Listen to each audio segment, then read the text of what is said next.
Courbons la tête maintenant pour prier.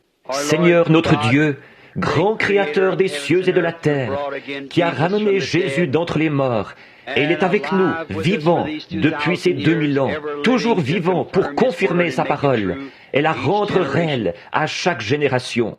Nous sommes si reconnaissants pour sa divine présence, maintenant même, de savoir que nous avons cette grande assurance qu'après que cette vie-ci sera passée, nous avons la vie éternelle dans le monde à venir. Merci pour ça, Seigneur. Et cette espérance, c'est une ancre de l'âme, solide et sûre en temps de tempête. Et quand les tempêtes surviennent, que les grandes vagues déferlent, nous avons le sentiment que par la foi en lui, nous pouvons caresser chaque vague. Ô Dieu, aide-nous ce soir, comme nous venons pour assister les malades et ceux qui sont dans le besoin. Nous prions au Dieu qu'il n'y ait pas une personne malade parmi nous quand nous repartirons ce soir. Puisse chaque personne être guérie par ta puissance divine, tant ici que d'un bout à l'autre du pays, grâce au relais temporaire. Puisse-t-il ne pas y avoir une seule personne qui sorte faible d'un bâtiment ou d'une réunion ce soir. Puisse ton esprit les guérir. Que le grand soleil de justice, avec la guérison sous ses ailes, se lève, qu'il répande les rayons de la foi dans chaque cœur, pendant qu'ils écoutent la parole, qu'ils voient les manifestations du Saint-Esprit, les convaincre qu'il est toujours vivant. Nous te prions d'accorder ces bénédictions, Père, au nom de Jésus. Amen. Vous pouvez vous asseoir.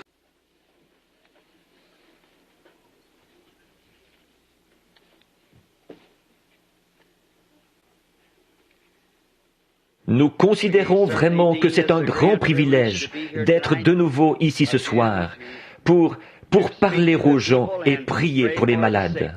Nous voulons saluer tous ceux là-bas qui nous sont reliés par le téléphone, d'un bout à l'autre du pays ce soir encore. Et alors, nous prions Dieu de bénir chacun de vous, espérant que tous ceux qui ont accepté Christ ce matin seront remplis du Saint-Esprit, et qu'ils vivront toujours fidèles et loyaux envers lui, jusqu'à ce que la vie soit terminée ici sur terre, cette vie mortelle.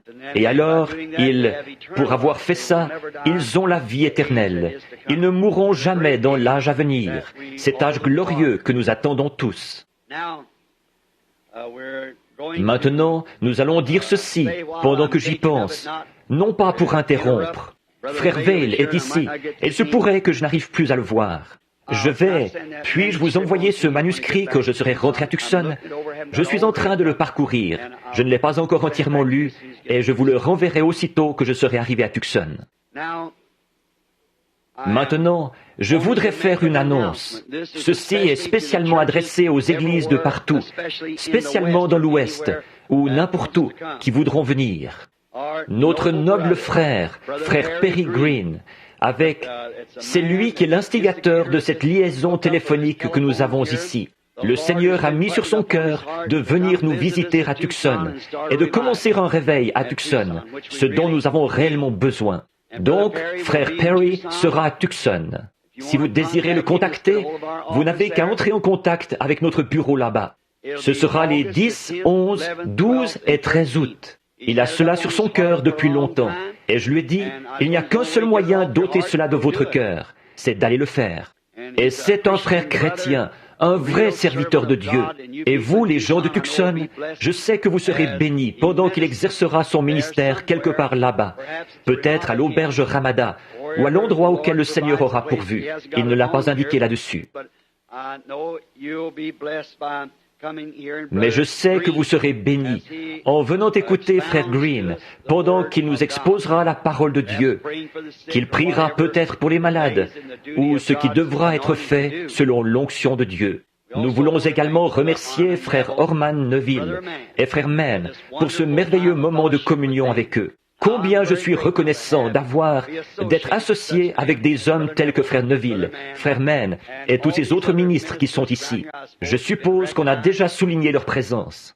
Si notre conseil et notre Église ici ne l'ont pas fait, je suis sûr que Dieu, lui, reconnaît votre présence ici comme ses serviteurs. Que le Seigneur vous bénisse à jamais. Maintenant, on m'a demandé une petite chose ici. sur un bout de papier qui m'a été remis. Ils ont eu une réunion des administrateurs l'autre soir ici, du conseil des administrateurs et des diacres. Et je pense que le compte-rendu a été lu ce matin devant l'Église. En effet, c'est notre coutume de faire ça. Quant aux décisions qui ont été prises par le conseil des administrateurs et celui des diacres ici dans l'Église, évidemment, elles ne peuvent pas plaire à tout le monde. Nous ne pouvons pas faire ça. Je n'ai absolument rien à faire avec le conseil des administrateurs ni avec le conseil des diacres. Je ne vote même pas, à moins qu'il y ait égalité de voix, et alors je dois être ici pour le faire. C'est frère Orman Neville qui effectue ce second vote. Ensuite, nous devons signer ça parce que nous faisons partie de l'Église. Mais ce que le conseil des administrateurs et ce que ces conseils prennent comme décision, certainement que nous les appuyons à 100%, parce qu'ils sont là pour ça. Et leur décision, c'est entre eux et Dieu. Je ne peux pas contredire cette décision-là. Je ne le peux pas et je ne le ferai en aucun cas. Et autre chose, le gouvernement des États-Unis m'interdit de prendre quelque décision que ce soit là-dessus. Alors, s'il vous plaît, ne me demandez pas de rectifier leur décision. Je ne peux pas le faire et je ne veux rien entendre à ce sujet. Voyez? Alors, ne me demandez pas de rectifier leur décision. Allez voir le conseil, c'est lui qui a pris les décisions. Bien. Maintenant, au cas où on aurait une prochaine réunion, il se peut, si le Seigneur le veut, que je revienne ici dans environ 4 à 6 semaines, ou quelque chose comme ça, pour peut-être une autre réunion de dimanche. Et j'avais annoncé ce matin que je voulais parler au sujet de Dieu manifesté dans sa parole. Mais je n'aurai pas le temps d'apporter ça ce soir, et franchement, je n'ai presque pas assez de voix pour le faire. Et puis, la foule, il y a presque autant de gens à l'extérieur qu'il y en a à l'intérieur, et peut-être plus, en comptant ces autocars et camions et tout, qui sont parqués là-dehors avec des gens. On a amplifié un peu le signal de l'émission, nous pourrons l'entendre. Cette petite onde, cette onde courte qui est émise du tabernacle, nous pouvons la capter jusqu'à un pâté de maison. Et certaines voitures se trouvent à plusieurs pâtés de maison. Les files de voitures, ça et là, de tous côtés et dans les rues, autour du tabernacle ce soir. Je ne crois pas qu'à aucun moment, visiblement, nous ayons jamais eu plus de gens entassés à l'intérieur et autour de l'église que nous en avons ce soir. Alors nous sommes, et beaucoup viennent et repartent tout simplement en voiture. Alors, ça montre bien que là où est le cadavre, là s'assembleront les aigles. Et permettez-moi de vous dire ce soir que dans ce petit groupe de gens, il y a un rassemblement international. En fait, plus des 2/3 des États de l'Union sont représentés ici, en plus de 5 nations étrangères, la Russie même, et toutes les différentes régions du pays. Depuis tout là-bas au Venezuela, là-bas en Jamaïque, de partout, toutes les régions du pays, il y a des gens qui sont ici, qui ont faim et soif de Dieu. Quel moment merveilleux! Maintenant, je voudrais, avant de lire la Bible, et je vous demanderai de prier pour moi maintenant. Je vais essayer d'apporter un petit message, si le Seigneur le veut, sur l'appropriation de la guérison divine. En effet, ce matin, nous avons parlé du salut. Et ce soir, nous allons parler pendant quelques minutes de la guérison divine. Et ensuite former la ligne de prière et prier pour les gens. Pendant que nous ferons ça, ceux des relais temporaires, où que vous soyez, même là-dehors, dans les autocars et dans les voitures, tout autour dans un rayon d'1 ou de 2 pâtés de maison à partir du tabernacle, quand il sera temps de prier pour les malades, si vous ne pouvez pas entrer dans le bâtiment, et vous ne le pouvez pas, j'en suis sûr maintenant, parce que partout les entrées sont bondées au-delà des limites, et pas de place nulle part, alors priez et imposez-vous les mains les uns aux autres là-bas, et que chaque ministre qui est avec nous grâce au relais temporaire ce soir, prie aussi pour son assemblée pendant que les services de guérison seront en cours. Nous croyons que Dieu est omniprésent, partout. Maintenant, avant que nous lisions ou avant que nous prions, nous voulons lire dans la parole de Dieu. Tout à l'heure, j'ai changé les passages de l'Écriture que j'avais, étant donné que je voulais changer le genre de réunion que j'avais décidé de faire ce soir. Alors, j'ai changé un peu ça. Et donc, j'ai dû changer les passages de l'Écriture que j'avais. Non pas les changer, mais les placer dans un autre ordre en rapport avec la guérison divine, pour que les gens comprennent. Prenons dans Luc, au chapitre 24, et nous allons commencer au verset 12 du chapitre 24, et lire jusque vers 34. C'est sur la résurrection du Seigneur Jésus. Mais Pierre se leva et courut au sépulcre, s'étant baissé, et il ne vit que les linges, dans l'étonnement de ce qui était arrivé. Et voici, le même jour, 2 disciples allaient à un village nommé Emmaüs, éloigné de Jérusalem de 60 stades. Or, il faut 10 stades pour faire 1 mille, donc c'était environ 6 milles.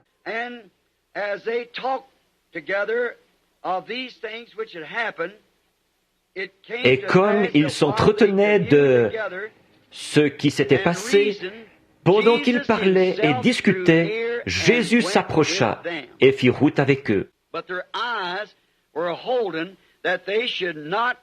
Mais leurs yeux étaient empêchés de le reconnaître. Il leur dit, « De quoi vous entretenez-vous en marchant, pour que vous soyez tout tristes ?» L'un d'eux, nommé Cléopas, lui répondit, « Es-tu le seul qui, séjournant à Jérusalem, ne sais-tu pas ce qui est arrivé en ces jours-ci » Quoi leur dit-il. Maintenant, souvenez-vous, c'est Jésus lui-même, ressuscité, qui parle. Et ils lui répondirent, « Ce qui est arrivé au sujet de Jésus de Nazareth, qui était un prophète puissant en œuvre et en parole devant Dieu et devant tout le peuple. Comment les principaux sacrificateurs et nos magistrats l'ont livré pour le faire condamner à mort et l'ont crucifié. Nous espérions qu'il serait lui qui délivrerait Israël. Mais avec tout cela, voici le 3e jour que ces choses se sont passées. Il est vrai que quelques femmes d'entre nous nous ont fort étonnés, s'étant rendues de grand matin au sépulcre. Et n'ayant pas trouvé son corps, elles sont venues dire que des anges leur sont apparus et ont annoncé qu'il est vivant. Quelques-uns de ceux qui étaient avec nous sont allés au sépulcre, et ils ont trouvé les choses comme les femmes l'avaient dit. Mais lui, ils ne l'ont point vu. Maintenant, écoutez, Jésus. Alors Jésus leur dit, « Ô homme sans intelligence, dont le cœur est lent à croire tout ce qu'ont dit les prophètes. Ne fallait-il pas que le Christ souffrit ces choses et qu'il fût entré dans sa gloire ?» Et, commençant par Moïse et par tous les prophètes, il leur expliqua tout, dans toutes les Écritures, ce qui le concernait. Lorsqu'ils furent près du village où ils allaient, il parut vouloir aller plus loin. Mais ils le pressèrent en disant, « Reste avec nous, car le soir approche, le jour est sur son déclin. » Et il entra pour rester avec eux. Pendant qu'il était à table avec eux, il prit le pain, et après avoir rendu grâce, il le rompit et le leur donna. Alors leurs yeux s'ouvrirent, et ils le reconnurent, mais il disparut de devant eux. Et ils se dirent l'un à l'autre, « Notre cœur ne brûlait-il pas au-dedans de nous, lorsqu'il nous parlait en chemin, et nous expliquait les Écritures ?» Se levant à l'heure même, ils retournèrent à Jérusalem. Et ils trouvèrent les 11, et lorsqu'ils étaient avec eux, assemblés, et disant, « Le Seigneur est réellement ressuscité, et il est apparu à Simon. » Et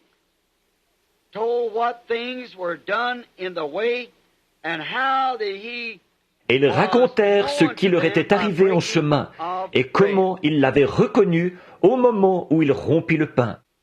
Maintenant, prions. Bienveillant Père bien-aimé, nous te remercions pour ta parole, car ta parole est la vérité, ta parole est la vie.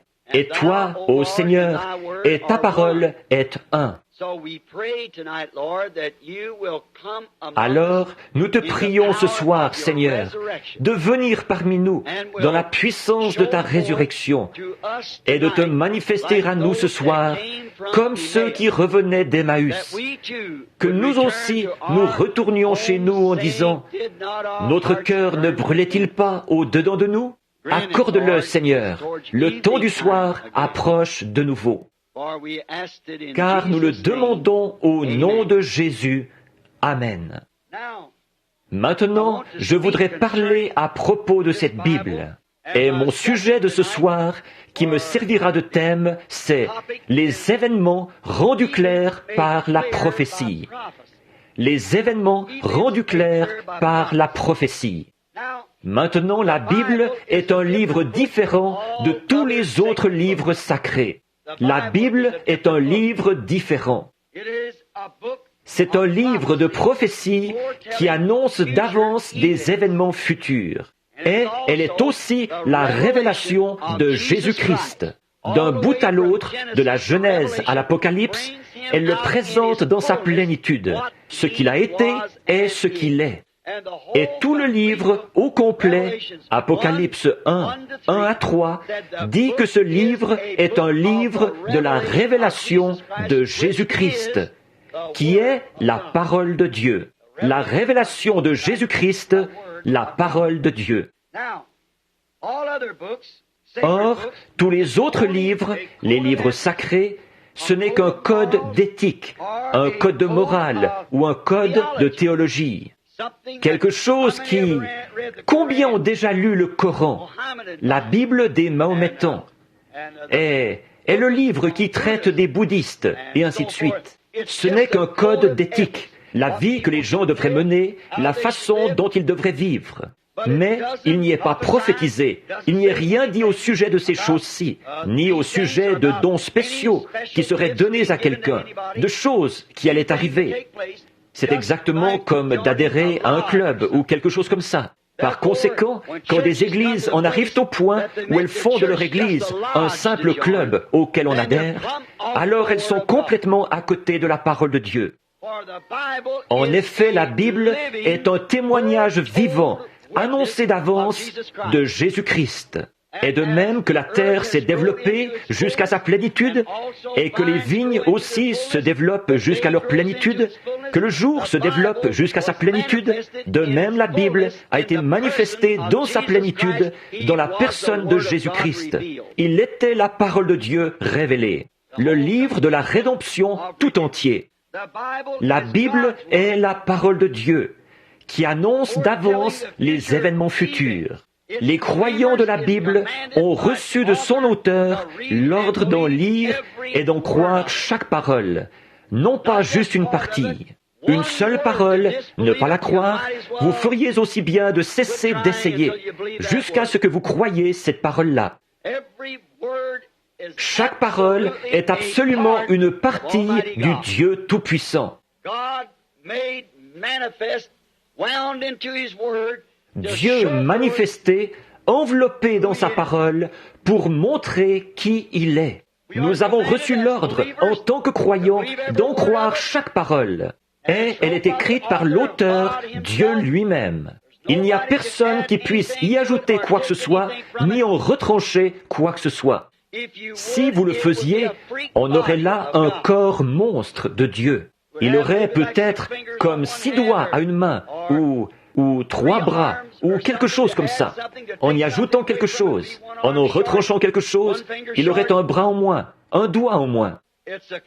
C'est le corps complet de Jésus-Christ. Et en Christ, qui est le mâle, l'époux, en lui l'épouse est représentée, elle aussi. Et ces deux sont un. En ce jour-là, vous connaîtrez que je suis dans le Père, que le Père est en moi, que je suis en vous et que vous êtes en moi. Quelle image complète!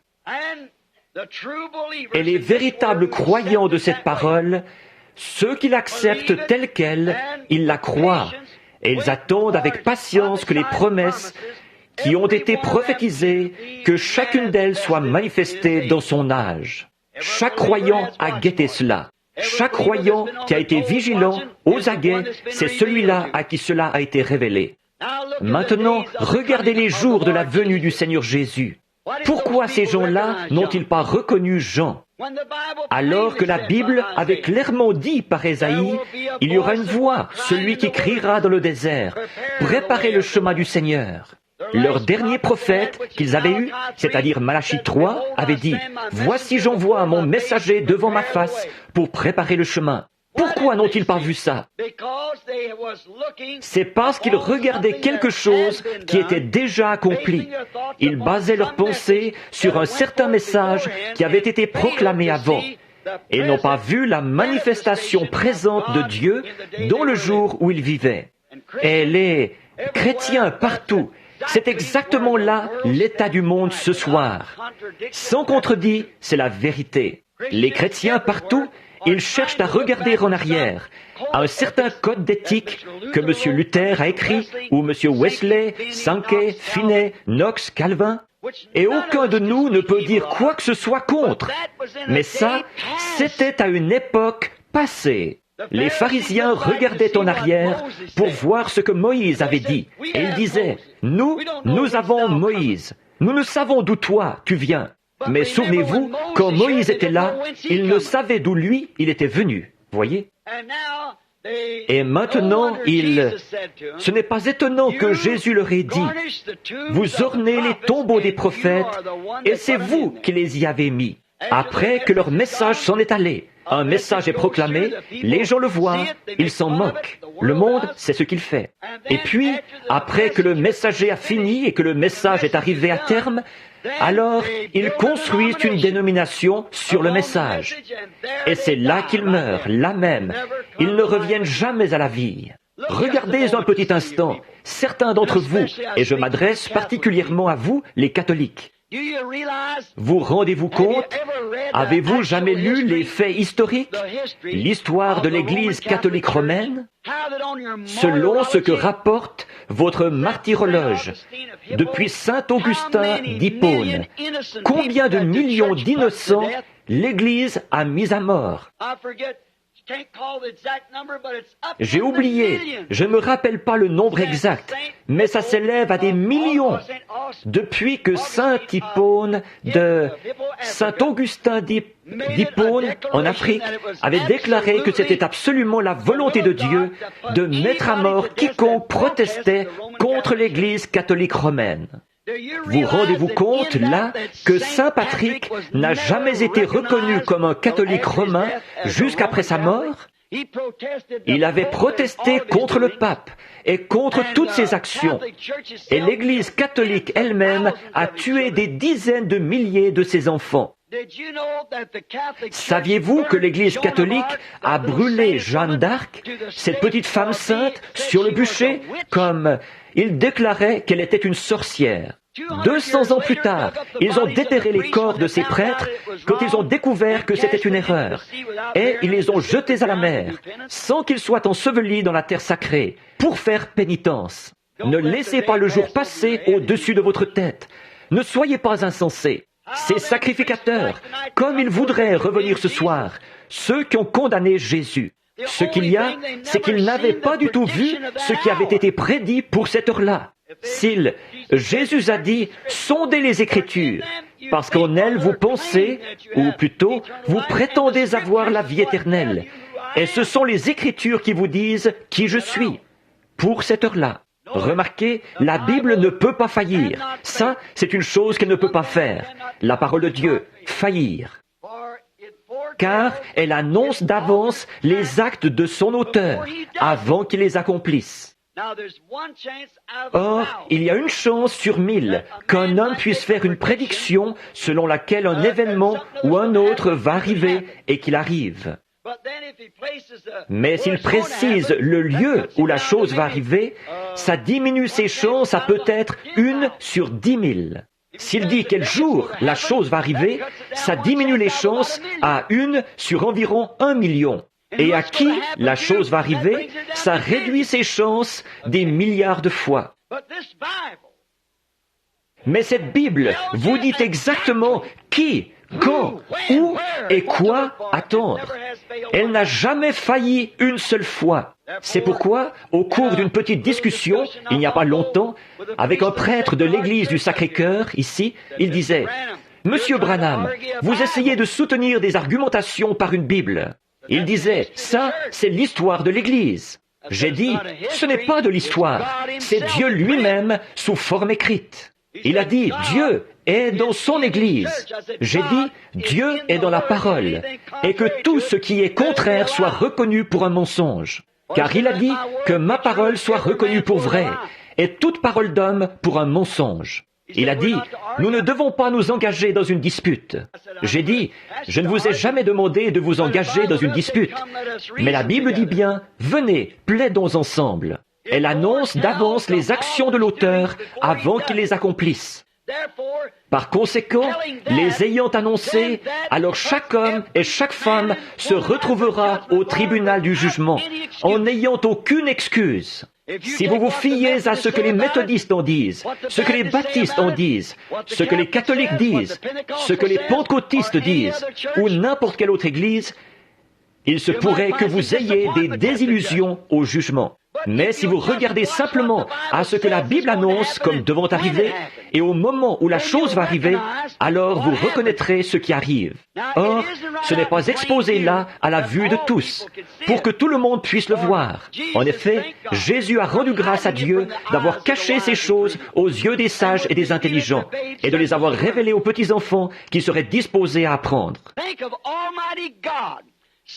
Pensez-y, le Dieu Tout-Puissant installé dans sa propre parole, avec le pouvoir d'aveugler les riches et les insolents et les érudits instruits, d'aveugler leurs yeux pour qu'ils ne puissent pas le voir, et d'ouvrir les yeux des pauvres et des illettrés.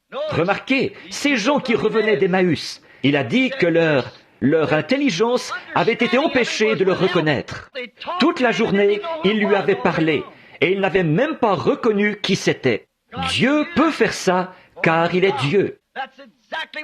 C'est exactement ce qu'il a fait à ses sacrificateurs, ses scribes, parce qu'il était écrit qu'il devait le faire. Dieu a aveuglé leurs yeux pour que nous puissions avoir une chance. Remarquez, ils ne pouvaient pas voir quelle qu'ait été leur qualité d'érudit, leur qualité de sacrificateur, quoi qu'ils aient pu faire. Ils ne pouvaient toujours pas voir ce qu'il en était parce qu'ils étaient aveugles. Ils avaient peut-être 10 dixièmes à chaque œil quant à la vue physique, mais leur vue spirituelle. C'est la même chose que j'essayais de dire ce matin au sujet de l'adultère des femmes qui s'habillent comme elles le font maintenant. Elles sont bel et bien adultères.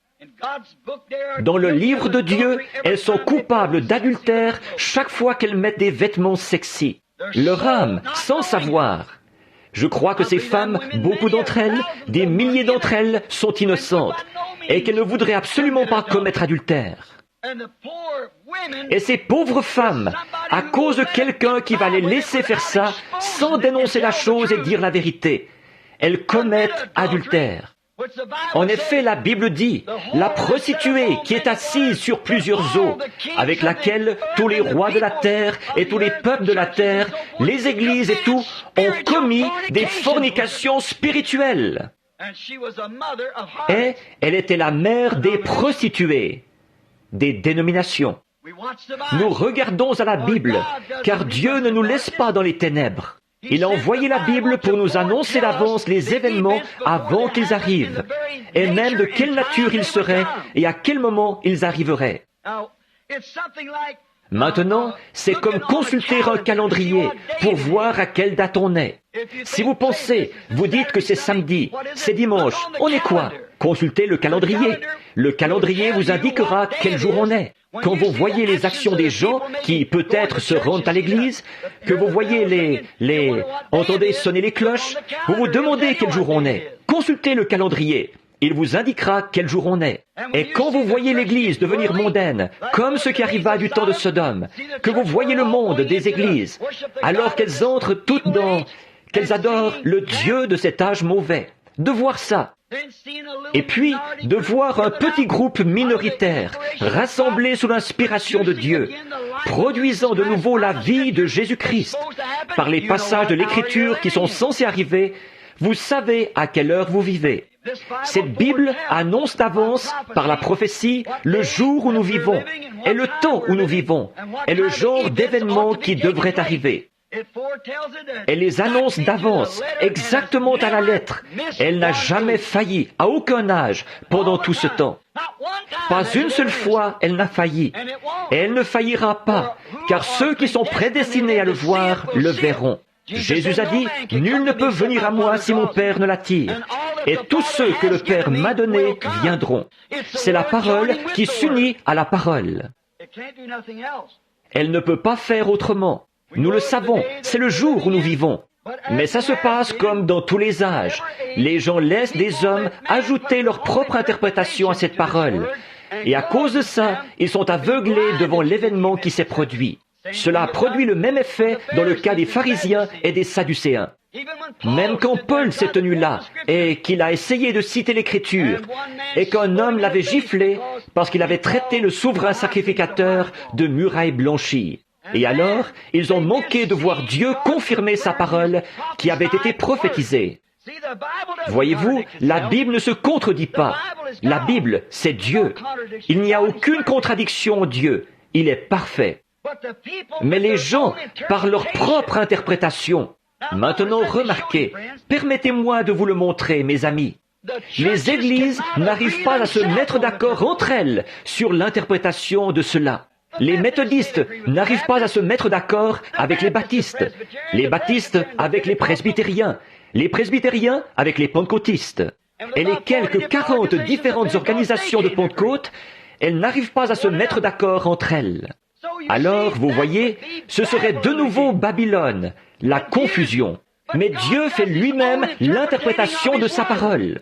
Il a promis telle chose, ensuite il l'accomplit lui-même. Il en donne lui-même l'interprétation parce qu'il se fait connaître à cette heure-là, où le corps de Christ en est arrivé dans son développement en partant des pieds vers la tête. Remarquez, alors, c'est pour ça que ces gens n'arrivent pas à saisir. C'est parce qu'ils écoutent ce que quelqu'un d'autre en dit, au lieu de lire la parole comme Jésus leur a dit de le faire. Et ce sont elles qui rendent témoignage de moi. Sondez les Écritures. Vous pensez avoir en elles la vie éternelle. Et ce sont elles qui rendent témoignage de moi. Autrement dit, écoutez, qu'en est-il? Lisez les Écritures et voyez ce que le Messie devait faire. Voyez à quel moment le Messie devait venir. Regardez qui devait précéder le Messie.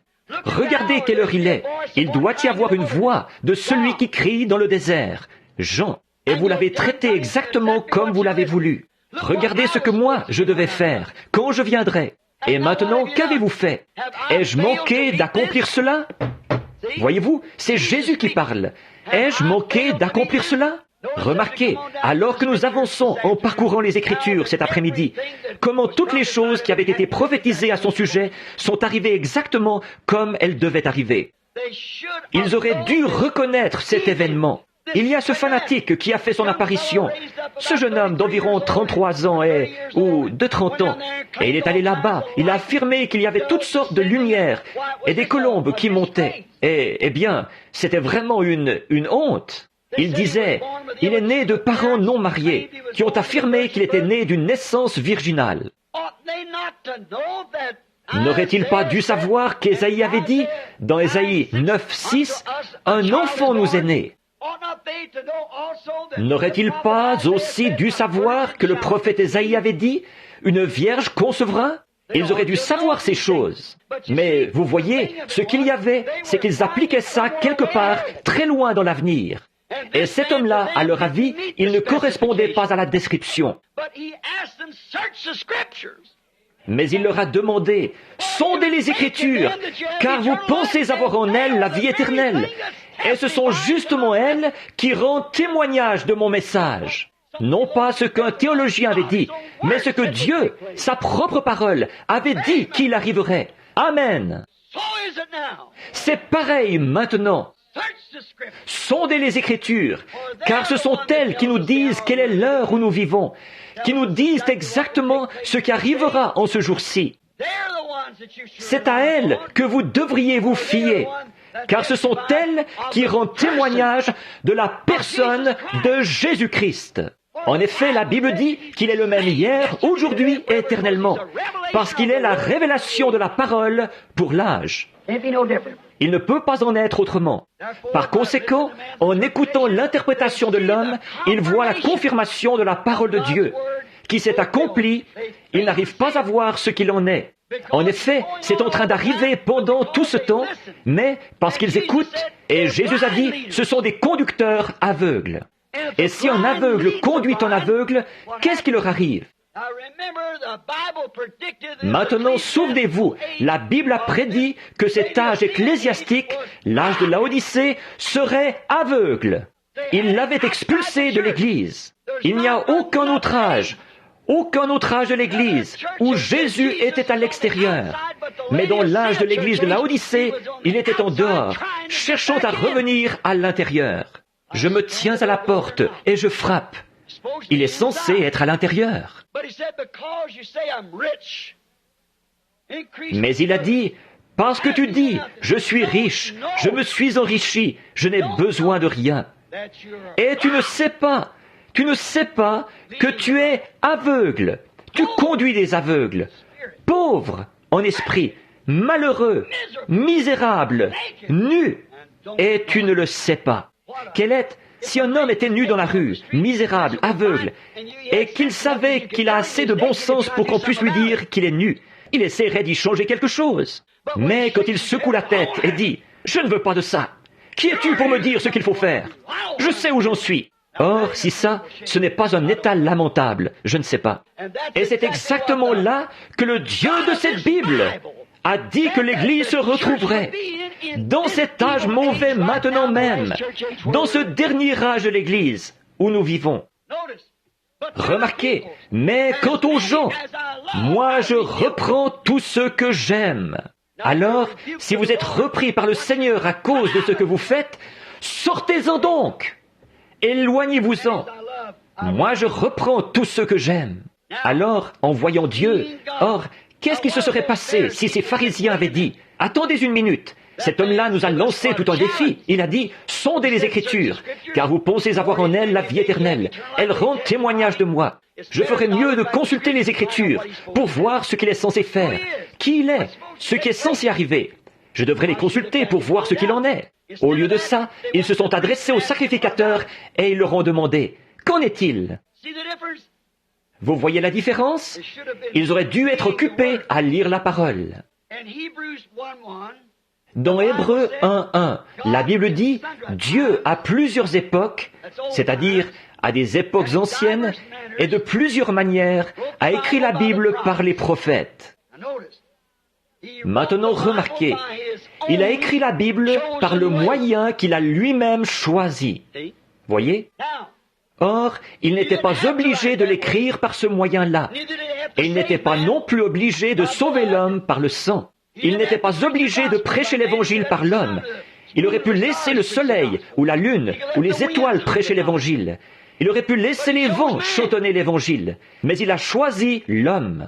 Et il a choisi le moyen par lequel sa parole allait venir. Et c'était par ses prophètes, qui ont été prédestinés et désignés d'avance. Ils étaient une partie de la parole de Dieu. Ils proclamaient la révélation de sa parole à leur âge et à leur époque. Car la parole de Dieu est venue aux prophètes, et à eux seuls. Jamais elle ne vient à un théologien. Montrez-moi le passage de l'Écriture. Elle vient uniquement aux prophètes. Dieu ne peut pas mentir. Donc, Dieu a écrit la Bible en utilisant la méthode qu'il avait choisie. Et par les prophètes qu'il avait lui-même choisis. Non pas les prophètes que l'homme avait choisis, mais les prophètes que Dieu avait choisis.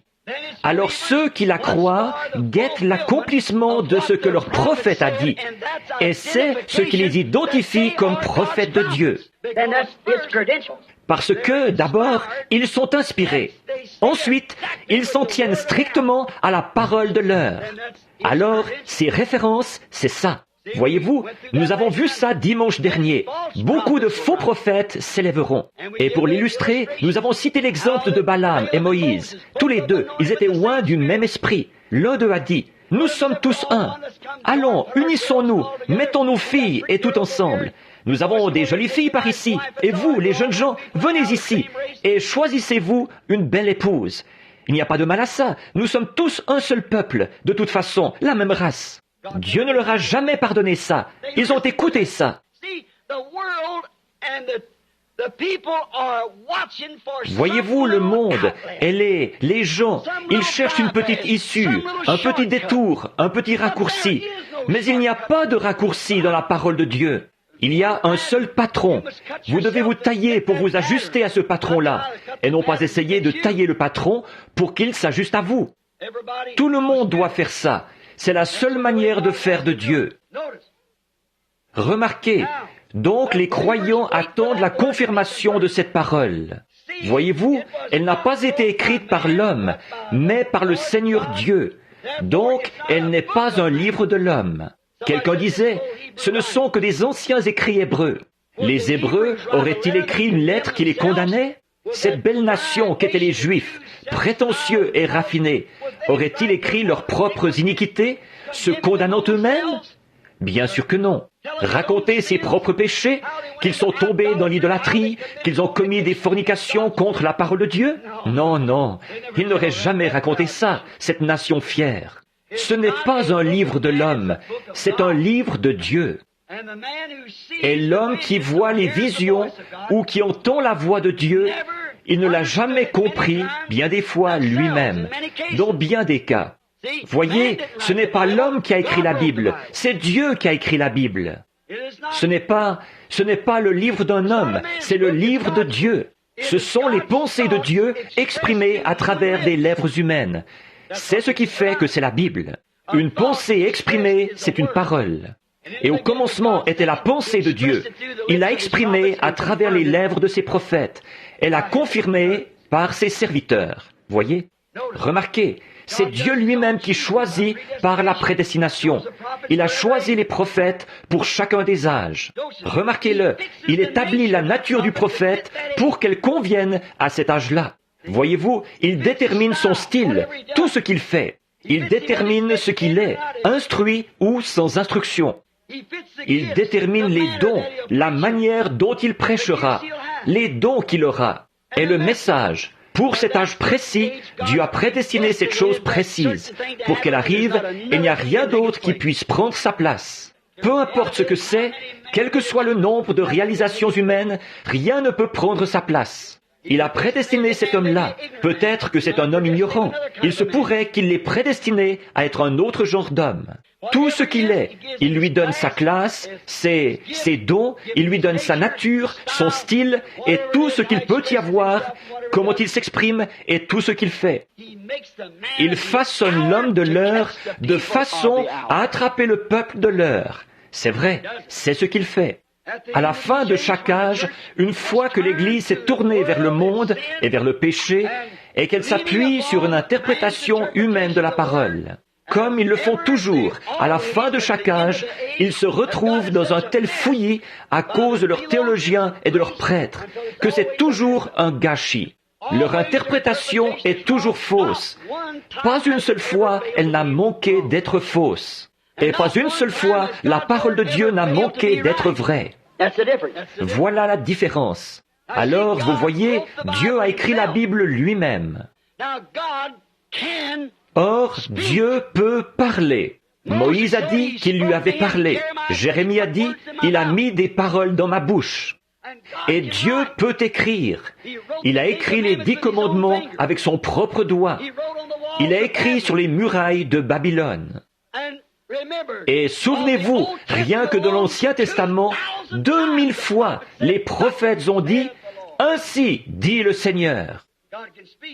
Dieu peut parler, Dieu peut écrire, certainement. Presque 90% de Matthieu, Marc, Luc et Jean, ce sont les propres paroles de Dieu lui-même. C'est Jésus-Christ qui parle. Alors, si Dieu peut écrire, si Dieu peut lire, si Dieu peut parler, Ne peut-il pas en amener d'autres à faire la même chose? N'a-t-il pas dit à Moïse, « Qui rend l'homme muet ou qui lui donne de parler ?» Dieu a écrit la Bible par les prophètes. C'est sa manière de le faire. Maintenant, chaque fois que l'Église s'embrouille, et Dieu savait d'avance que c'est ce qui leur arriverait, car il connaissait tout d'avance. C'est pour cette raison qu'il a là son prophète, celui qu'il a préparé pour cet âge-là, pour rappeler ceux de son élection, par sa parole confirmée, par des signes et des prodiges, et par la confirmation de sa parole, en confirmant la parole par les signes qui l'accompagnent, comme il l'a promis. Il donne la véritable interprétation après que le prophète lui-même a été confirmé. Tous le haïssent, excepté les élus, ceux à qui il est envoyé. Maintenant, examinez chaque cas et voyez si c'est vrai ou pas. Seulement ceux à qui il est envoyé. Il est venu vers les siens et les siens ne l'ont point reçu. Mais à tous ceux qui l'ont reçu, il a donné le pouvoir de devenir enfants de Dieu. Remarquez, chaque examen de la parole, dans chaque cas et à la fin de chaque âge, ou au point culminant, ou à la jonction, comme j'ai prêché là-dessus bien des fois. Considérez l'âge de Noé, au point culminant avant le jugement. Qu'est-ce qui s'est passé? Noé, c'est seulement sa propre famille qui a cru cet homme. Les autres l'ont critiqué, et le monde entier a été détruit. Du temps d'Abraham, il n'y a que le groupe d'Abraham qui a cru. Quand les anges sont allés prêcher à Sodome, il n'y a que Lot avec sa femme et ses 2 filles qui sont sorties. Et elle s'est retournée et est devenue une statue de sel. Du temps de Moïse, il n'y a que les élus d'Israël qui sont sortis. Et Pharaon le haïssait. Du temps d'Élie, tous, presque, excepté 7000 hommes, tous le haïssaient, la nation tout entière. Du temps de Jérémie, eh bien, ils lui ont jeté des fruits non mûrs et l'ont traité de fanatique, parce qu'il s'était couché pendant tant de jours sur un côté, puis sur l'autre, et qu'il avait pris des choses pour faire des symboles. Ils le haïssaient. Ésaïe le prophète, il a tellement condamné cette race-là qu'ils l'ont scié en deux avec une scie. C'est vrai. Jean-Baptiste, c'était une espèce de barbare là-bas, un fou qui criait à tue-tête. Tous, sauf ses disciples, qu'il a présentés à Jésus-Christ comme Église. Voilà, c'est ça. Jean avait préparé un peuple. Combien en a-t-il eu? On pouvait les compter sur les 2 doigts, les 2 mains, sur vos doigts, le nombre de ceux que Jean a présentés à Jésus quand il est venu. Maintenant, qu'en est-il de sa seconde venue? Pensez-y. Mais quand les véritables croyants de la Bible voient la parole confirmée si clairement pour l'âge, ils croient. Il n'y a pas moyen de les en empêcher d'y croire. Ils scellent même leur témoignage de leur sang. Ils y croient. C'est pour ceux-là, les prédestinés, ceux, pour cet âge-là, qui voient et qui croient. Les autres ne peuvent tout simplement pas voir ce qu'il en est. Ils sont aveuglés. Maintenant, vous dites, ils ne peuvent pas voir ce qu'il en est? Bon, par exemple, Balaam. Pourquoi Balaam ne pouvait-il pas voir ce qu'il en était? Lui qui était un prophète, ou un. Pourquoi Pharaon ne pouvait-il pas voir ce qu'il en était? Quand il a vu la main de Dieu descendre et accomplir des miracles là-bas, alors ça n'a fait qu'endurcir son cœur. Pas vrai? Pourquoi Dathan ne pouvait-il pas voir ce qu'il en était? Alors qu'il était lui-même un juif. Il était là, il avait traversé la mer morte, il avait mangé la manne fraîche qui tombait tous les soirs, et il ne pouvait toujours pas voir ce qu'il en était. Pourquoi Corée n'a-t-il pas vu ce qu'il en était? Pourquoi Caïphe n'a-t-il pas vu ce qu'il en était? C'était lui le chef religieux du monde en ce temps-là. Pourquoi n'a-t-il pas vu que c'était là le Messie? Pourquoi Judas n'a-t-il pas vu ça? Judas était là, avec eux. Il marchait avec eux. Il accomplissait des miracles avec eux.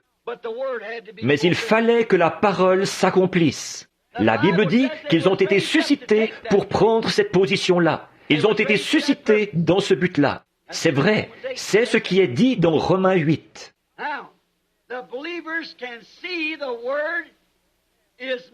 Or, les croyants peuvent voir que la parole est faite chair dans leur génération, que Dieu parle. Maintenant, c'est vrai, ces véritables croyants, c'est 7000, ou est-ce que c'était 700? Du temps d'Élie, c'est bien 7000. Du temps d'Élie, il y a eu 7000 hommes sur environ 2 ou 3 millions qui ont vu que c'était vrai. Pas même 1/100 du peuple, pratiquement. Mais ceux-là ont vu que c'était vrai. Ils ont vu Dieu manifester. Cette pauvre veuve à qui Élisée a été envoyé, elle était allée ramasser ces morceaux de bois pour faire un gâteau, avec juste ce qu'il fallait pour faire un gâteau pour elle et pour son fils, après quoi il mourrait. Mais observez Élie, il a dit, « Fais-moi un premièrement, car ainsi dit le Seigneur, le pot ne se videra point et la cruche ne séchera point, jusqu'au jour où le Seigneur Dieu fera tomber de la pluie sur la face du sol. » Sans poser de questions, elle est tout de suite allée faire le gâteau pour le lui donner. Il avait dit, « Fais le mien premièrement, et ensuite, va en faire un pour toi et pour ton fils. » En effet, elle avait écouté cet homme-là, elle l'avait regardé, elle était une semence prédestinée. Beaucoup de gens disaient, « Voilà encore ce vieux détraqué, c'est à cause de lui que Dieu nous a maudits. » Souvenez-vous, Élie, il avait dit, « C'est toi qui jettes le trouble en Israël. » Il a dit, « C'est plutôt toi qui as troublé Israël. » Voyez-vous de qui il confirmait la parole? Sa propre parole. Donc, la Bible dit qu'ils ont été suscités dans ce but. Mais quand l'incroyant, mais maintenant, quand le véritable croyant voit la parole de l'âge faite chair, Dieu qui parle à travers des lèvres humaines, et ensuite qui accomplit exactement ce qu'il a dit qu'il ferait, ça règle la question. Maintenant, regardez tout ce qui s'ensuit. Ne regardez pas aux signes. Si vous regardez aux signes, vous serez dupés, aussi sûr que 2 et 2 font 4. Des faux prophètes s'élèveront et feront des signes et des prodiges qui séduiraient les élus si c'était possible. Regardez à la parole. Regardez ces sacrificateurs, ces prophètes, ce prophète hébreu qui se tenait là, Sédécias, avec 2 énormes cornes. Il disait, « Je suis un prophète ordonné de Dieu. » C'est vrai. J'en ai 399 ici même avec moi. Et le Saint-Esprit est sur nous, qui confirme et qui déclare que ce pays nous appartient. Montons et emparons-nous-en. Et par ces cornes-ci, Achab, tu repousseras l'ennemi hors de notre territoire. Car Dieu nous a donné ce territoire.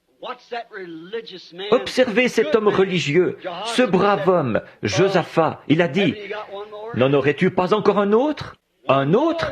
Il y en a là 400 qui sont d'accord. » Il a dit, « Oui, il y en a encore un autre par ici, mais je le hais. » Il a dit, « Il est toujours en train de nous engueuler et de nous dire combien nous sommes de grands pécheurs et tout. » Il a dit, « Je le hais, c'est Michée, fils de Jimla. » Il a dit, « Oh, que le roi ne parle pas ainsi, va le chercher, et écoutons ce qu'il a à dire. » Ils l'ont amené là-bas. Il a dit, « Accorde-moi cette nuit, et je verrai ce que le Seigneur en dira. » Achab a dit, « Je t'adjure de ne me dire que la vérité. » Et l'homme qui était venu, il avait dit, « Bon, si tu veux retrouver la bonne communion, dis exactement comme les autres. » Michée a dit, « Je ne dirai que ce que Dieu dira. » Voyez, le lendemain matin, ils se sont présentés là. Les rois ont revêtu leurs robes. Ils se sont assis à la porte. Toutes les célébrités. Le prophète était là. Ils ont dit, « Maintenant toi, le fanatique, qu'est-ce que tu as à dire là-dessus ?» Il a dit, « Monte !»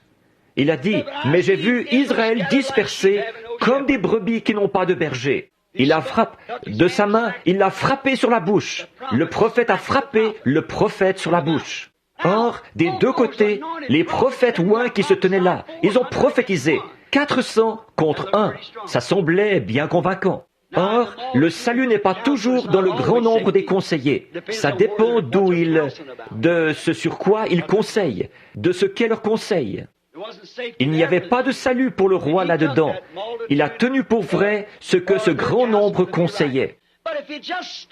Mais s'il s'était seulement arrêté et qu'il avait déroulé le rouleau, qu'il avait regardé ce qu'Élie venait de dire, alors Michée ne pouvait rien dire. Il ne savait pas. Peut-être que là Dieu le lui avait pardonné.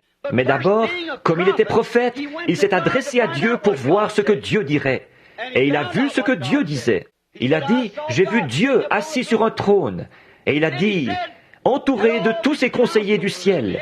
Il a dit, qui pouvons-nous faire descendre pour amener Achab, aller là-bas, afin que nous puissions ainsi accomplir la prophétie faite à son sujet?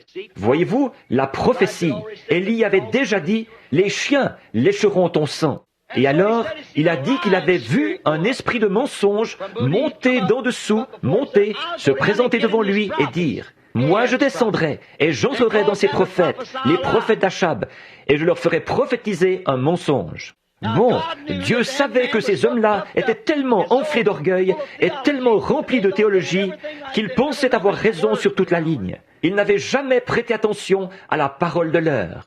Alors Dieu a dit, tu réussiras, vas-y, descends. Et quand Michée a eu dit ça, alors forcément que prophétisait sous l'influence d'un mauvais esprit. Ils auraient tout de suite débranché le téléphone, ou ils auraient éteint la radio, ou ils auraient fait n'importe quoi, d'entendre cela être dit carrément contre eux. Ils se seraient levés et ils seraient sortis. Mais regardez ce qui est arrivé. Il a fallu que Michée vérifie sa vision par la parole écrite. C'est comme ça qu'il a su. Il a dit, quand je viendrai, mettez cet homme en prison, donnez-lui les eaux de l'affliction et le pain de l'affliction. Quand je reviendrai, il aura affaire à moi. Il a dit, si jamais tu reviens, Dieu ne m'a point parlé. Ça, c'est quand il sait que sa vision est tout à fait conforme à chaque parole qui s'applique à cette heure-là. Le temps était venu pour Achab. Frères, sœurs, maintenant c'est l'heure et le temps de l'appel à sortir de Babylone. Les lumières du soir sont ici.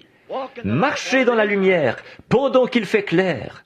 Remarquez, les croyants ont vu la parole manifestée et ils la croient. Jésus a dit, « Mes brebis connaissent ma voix, ma parole, mes signes pour l'âge. Celui qui est faux, elles ne le suivront pas. » Maintenant, venons-en à notre texte, parce que je vois que je vais m'éloigner. Je veux mettre l'accent plus particulièrement sur la ligne de prière. Revenons maintenant au texte que nous contemplons ici, pendant une minute. Eh bien, ça se reproduira de nouveau, comme toujours. Dieu a envoyé son prophète, Jean, comme sa parole l'avait annoncé, promis, dans Malachie 3. « Voici, j'envoie mon messager devant ma face, pour préparer le chemin. » Et Jean a rendu témoignage de ça. Et nous voyons aussi dans Ésaïe 43 qu'Ésaïe avait dit, « Il y aura la voix d'un prophète, de celui qui criera dans le désert, préparez le chemin du Seigneur. » Voyez? Toutes ces prophéties, et regardez, remarquez rapidement, l'Écriture l'identifiait. Quand ils ont dit, « Qui es-tu? Es-tu le Messie ?» Il a dit, « Je ne le suis pas. » « Es-tu Jérémie, les prophètes ou l'un d'eux ?» Il a dit, « Je ne le suis pas. » Mais je suis la voix de celui qui crie dans le désert, comme le dit le prophète Ésaïe. Pensez-vous qu'ils allaient croire ça? Non, monsieur. Pourquoi? Il n'était pas venu de leur église. Il n'était pas de leur... Voyez-vous, il est allé au désert à l'âge de 9 ans et il en est ressorti à 30. Son message était trop important pour qu'il passe par une école de théologie. Il était celui qui allait présenter le Messie. Et tout le monde aurait cherché à l'entraîner dans cette direction-ci et dans cette direction-là. Alors Dieu l'a envoyé au désert après la mort de son père, Zacharie. Celui-ci était un sacrificateur, mais lui n'a jamais suivi la voie de son père. En effet, les prophètes ne sortent pas de ce genre de choses-là. Ils viennent des terres raboteuses, du désert. Personne ne sait d'où ils viennent, ni comment ils apparaissent sur la scène, ni rien de leur histoire. Ils surgissent tout d'un coup et ils prêchent la parole. Puis Dieu les retire et ils s'en vont. Il condamne cette génération-là et continue à avancer avec sa parole, en attendant le grand jour. L'Église ne l'a pas cru parce qu'il leur était inconnu. Leur registre ne faisait mention nulle part de son ordination, et donc ils l'ont rejeté. Voyez-vous, ils n'ont pas cru la parole de Dieu confirmée clairement, à la lettre. Voyez, Malachie 3, 2 passages de l'Écriture pour le confirmer. Malachie 3 et Ésaïe 43. Voyez-vous, ces deux passages de l'Écriture parlaient d'un homme qui devait venir préparer le chemin du Seigneur. Il correspondait en tout point à cette description. Il allait être un prophète. Je vous enverrai Élisée. Et il était là, tout rude. Observez comme sa nature s'accordait avec celle d'Élie. Élie était un homme du désert. Jean l'était aussi, du grand air. Ce n'était pas un homme raffiné, c'était un homme rude. Remarquez encore, Élie était un misogyne. Il a parlé à Jézabel de tout son maquillage et il l'a vraiment remise à sa place. Jean l'était aussi. Jézabel a essayé de tuer Élie. Elle a juré par ses dieux qu'elle le décapiterait. Hérodias a fait pareil. Voyez, observez toujours leur message. Observez ce qu'ils faisaient. Or, nous voyons que s'ils avaient regardé en arrière pour voir ce que la Bible avait dit, et qu'ils avaient observé la nature de l'homme, et comme il était venu exactement au moment précis, selon les Écritures et tout, alors ils auraient dû reconnaître que c'était lui. Environ une demi-douzaine ont reconnu ça. C'est vrai. Pas plus d'une demi-douzaine s'en sont rendus compte. Ils sont allés l'écouter, mais ils n'y ont pas cru. Voyez, pourquoi? Ils n'ont pas cru à l'identification de la prophétie de leur heure. Voyez? Remarquez, ils se sont moqués de lui. Ils l'ont traité de fanatique sauvage, illettré, qui crie à tue-tête, sans instruction, avec ses hit, hate, tote, carry, fetch et tout le reste. Comme toujours, ils l'ont jugé d'après son instruction. Ils l'ont jugé d'après sa grammaire, d'après la façon dont il était habillé. Il portait un morceau de peau de mouton sur lui et une ceinture de peau de chameau. Il était tout poilu. Il marchait dans l'eau. Pas d'église, pas de banc d'église, pas de collaboration. Ils ne pouvaient pas accepter ça. Ils adoraient le Dieu du monde. Voyez? Maintenant, je ne veux pas dire qu'il n'y a pas de faux prophètes qui se présentent, comme Jean Bresse et Jeannès. Mais la façon dont il vous faut procéder, c'est de vérifier le message original par la parole. Et là, ça y est, vous saisissez l'âge dans lequel ça se trouve et ce qui est prophétisé pour cet âge-là. Alors la prophétie de Jean a été confirmée, suivant l'ordre même de Dieu. Regardez bien avec quelle perfection. La Bible dit, la parole du Seigneur vient au prophète. Et Jésus était la parole. Jean, il était en train de prophétiser que la parole allait venir s'accomplir. Et Jésus, la parole, est venu au prophète dans l'eau. Oh, que c'est beau! Combien infaillible est... Voyez, la parole était une chose rare à cette époque-là. Voici le prophète qui arrive en disant, « Je suis la voix de la parole ». Ils ont dit, « Que devons-nous faire ?» Il a dit, « Je ne suis pas digne de détacher ses souliers, mais il y a quelqu'un quelque part au milieu de vous. Ce sera lui qui vous baptisera du Saint-Esprit et de feu. Il a son vent à la main, il nettoiera entièrement son air, et il brûlera la paille dans un feu qui ne s'éteint point, et on portera le grain au grenier. » Oh, quel prophète! Jésus a dit qu'il n'y avait jamais eu, jusqu'à ce jour-là, un homme né d'une femme qui ait été aussi grand que lui. Oh, quelle fougue! Il savait exactement où il en était. Il le savait parfaitement. Dieu lui avait parlé. Et c'était tout à fait conforme à la parole. Alors, il ne s'est pas soucié de ce que les gens disaient. Il l'a prêché et l'a prophétisé quand même. Et observez, quand un homme prend position pour ce qui est la vérité, alors Dieu est dans l'obligation de confirmer cet homme, la vérité. Quand Moïse est descendu en Égypte, il a dit, « J'étais là-bas, au désert, et j'ai vu un arbre en feu, et il ne se consumait pas. Je me suis approché de l'arbre, et quand je me suis approché, il y avait une grande colonne de feu dans l'arbre. Et une voix a dit, « Je suis celui qui suis. » Et il m'a dit de prendre ce bâton, de descendre ici et d'accomplir ces miracles. Et Dieu confirmera sa parole. Il a étendu son bâton, et il y a eu des puces, et des mouches, et des ténèbres, et tout. Et alors, pour confirmer ce prophète-là, il a ramené ses croyants tout droit à la montagne. Et Dieu est descendu dans la même colonne de feu, exactement sur la même montagne, et il a prouvé que c'était vrai. Maintenant, regardez ce qu'il a fait en ce jour-ci. Exactement. Donc, la parole est venue au prophète, et elle a confirmé qu'il était vraiment la personne même que les Écritures avaient annoncé qu'il serait. Rapidement maintenant, mais encore une fois, Jésus est venu sous une forme différente de celle de leur interprétation humaine de la prophétie. Des hommes avaient interprété ce qu'il en serait, certainement. Les presbytériens pensent que ce devrait être eux. Regardez bien, quand Dieu fait quelque chose, regardez bien toutes les autres organisations se lever, produire chacune quelque chose. Oui, ça a toujours été comme ça. Ils ont un Jambres et un Jannes partout. Remarquez, ils ont prononcé une partie de la parole, mais selon la parole du prophète, c'est chaque lettre. Encore là, ils n'ont pas reconnu ce qu'il en était. Comme toujours, ils l'ont traité de diseur de bonne aventure, de démon, Belzébul. Et ils disaient qu'il se faisait lui-même Dieu, alors qu'ils auraient dû reconnaître par leur propre Bible qu'il était Dieu. Remarquez, Ésaïe avait prophétisé à son sujet. Il était dit dans Ésaïe 9, 6, « On appellera son nom le Dieu puissant, le Père éternel. » Il n'y aura plus d'autre Père après ça, parce qu'il a été le premier Père au commencement, et il est le seul Père. Il a dit, « N'appelez pas non plus un homme de cette terre Père après ça. » Il est le Dieu puissant et le Père éternel, le conseiller, le prince de la paix. Certainement. Or, il l'avait traité comme tous les prophètes avaient prédit qu'ils le traiteraient, tout comme ils le font en cet âge même de Laodicée. Ils l'ont expulsé de l'Église.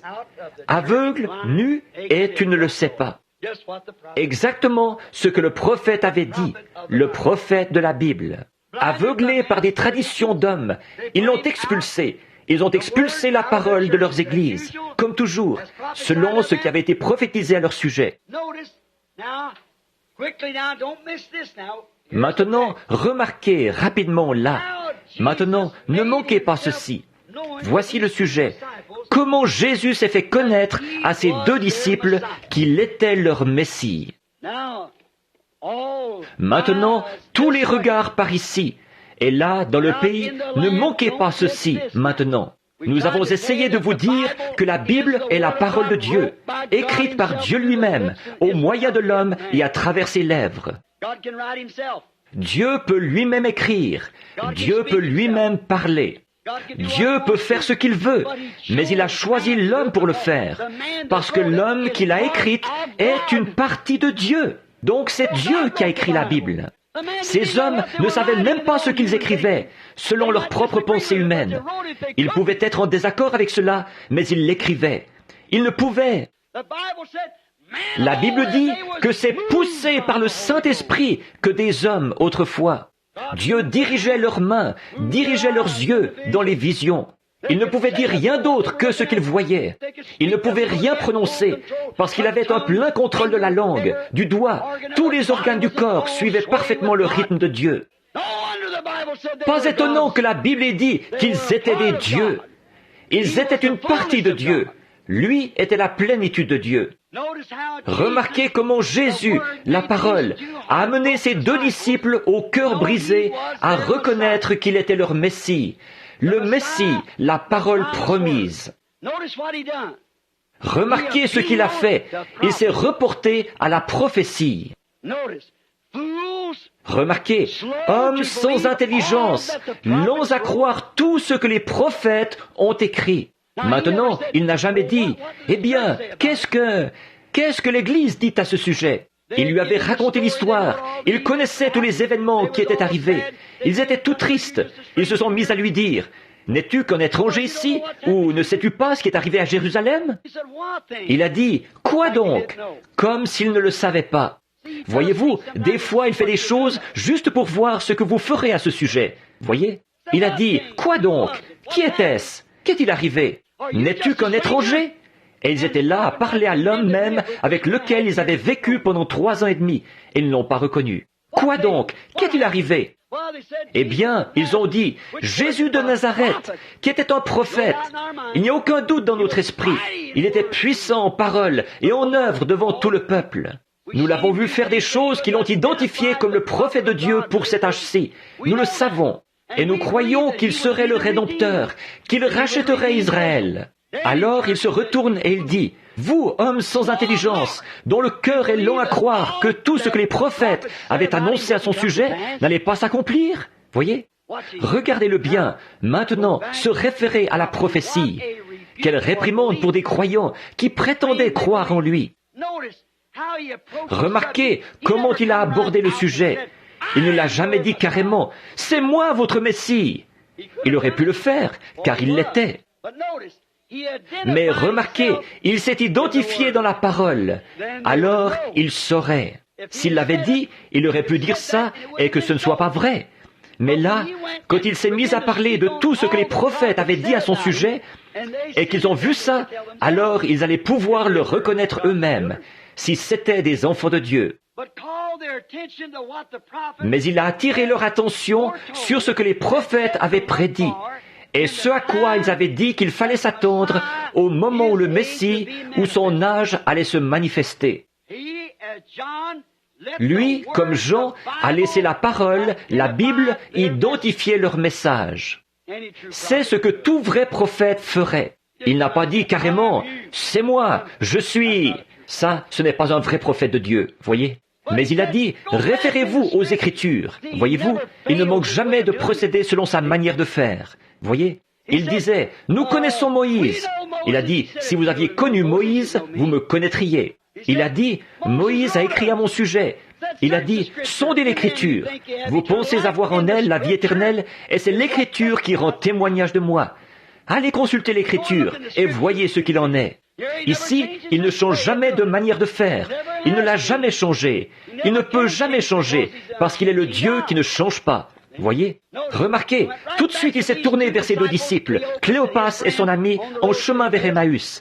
Et il a dit, il s'est reporté aux Écritures en s'adressant à eux. Il a dit, « Pourquoi êtes-vous dépourvus d'intelligence, au point de ne pas croire que chaque parole que les prophètes ont écrite au sujet du Messie allait devoir s'accomplir ?» Oh, quel jour! Jean a fait la même chose. Sondez les Écritures, reportez-vous-y. Il y est dit qu'il y aurait une voix de celui qui crierait dans le désert. D'où suis-je venu? Voyez? Ça aurait dû rendre la chose claire pour eux. C'est vrai, ça devrait rendre la chose claire aujourd'hui, ce que nous voyons le Saint-Esprit faire. À un moment donné, il a dit, sondez les Écritures, et nous, il veut que nous le fassions aujourd'hui. Remarquez, il a commencé par la prophétie de Moïse. La Bible dit, commençant par Moïse et par tous les prophètes, mais il a commencé par Moïse. Un prophète. Moïse avait dit, « Le Seigneur votre Dieu vous suscitera du milieu de vous, du milieu du peuple. Le Seigneur Dieu suscitera un prophète. » Maintenant, il se pourrait qu'il ait dit, « Cléopas, toi et ton ami ici, est-ce que Moïse n'a pas dit qu'à cette époque-ci, le Seigneur Dieu allait susciter un prophète? » Et cet homme qu'ils ont crucifié, est-ce qu'il remplissait cette condition? Or Moïse avait prophétisé ça. Et maintenant, vous n'avez pas eu de prophète depuis des centaines et des centaines d'années. Et voilà cet homme qui arrive. Et quel était le précurseur de cet homme, selon vos dires? Vous saisissez? Et tout ce que les prophètes avaient dit à son sujet, pour son âge, il le leur a dit. Il aurait certainement été intéressant de l'écouter. N'auriez-vous pas aimé l'entendre? J'aurais aimé l'entendre parler de ce que les prophètes avaient dit à son sujet. Mais il n'a jamais dit qu'il s'agissait de lui. Il le leur a simplement montré par les prophéties. Il a simplement dit, le prophète a dit que ceci arriverait. Voyez? Retournons donc en arrière pendant quelques minutes. Écoutons maintenant les paroles qu'il a lui-même citées.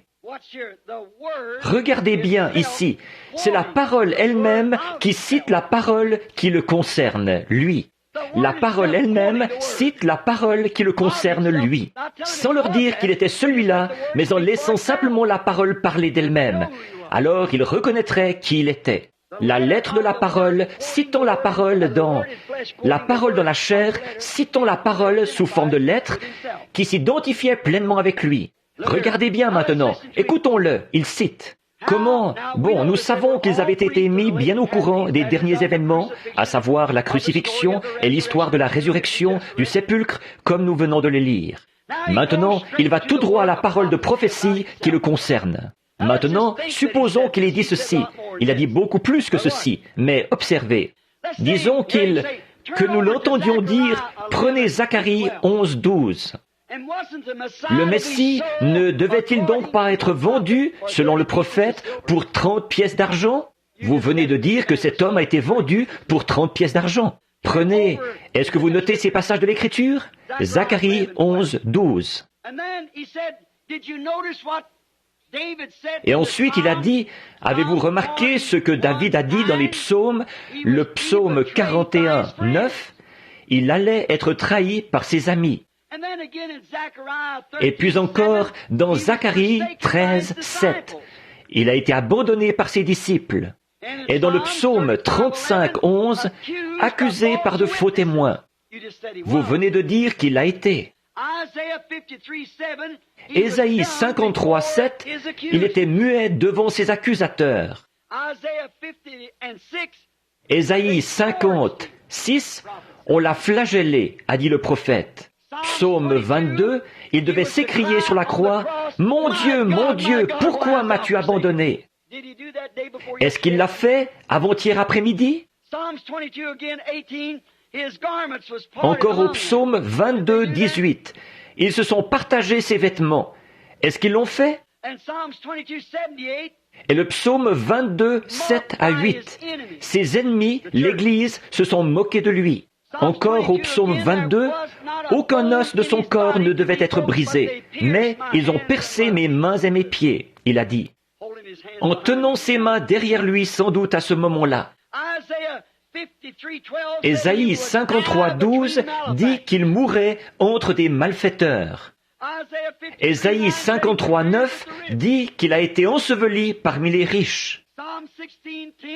Le psaume 16, 10 dit « Je n'abandonnerai pas son âme dans le séjour des morts, et je ne permettrai pas que mon sein voie la corruption. » Et Malachie 3 n'a-t-il pas été le précurseur de cet homme?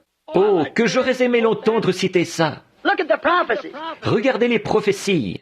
Remarquez, et puis il y a tous les types qu'il a peut-être parcourus. Isaac dans Genèse 22.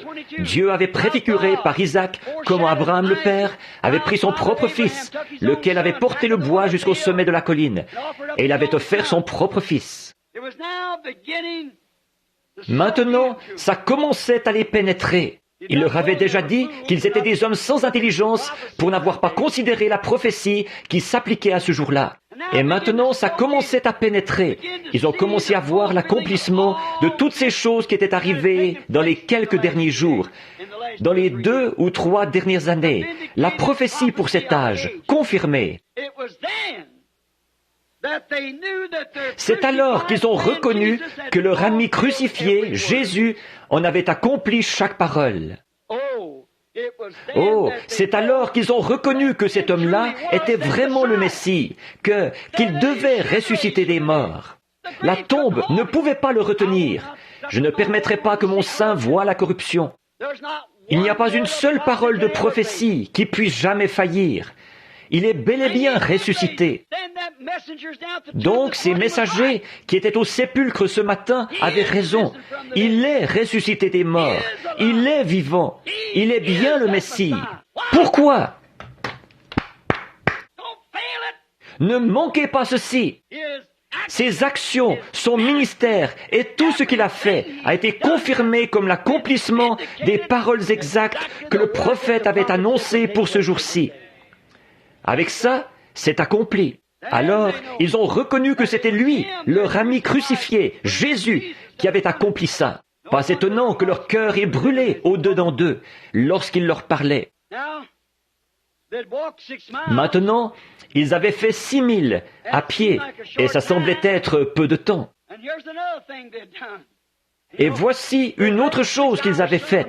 Vous savez, ils avaient entendu une prédication de 6 heures sur la prophétie confirmée. C'est de ça qu'il leur a parlé en cours de route. Dès qu'ils se sont mis en route, tout de suite il est apparu, car il était là même à Jérusalem. 6 heures plus tard, ils étaient à 60 stades.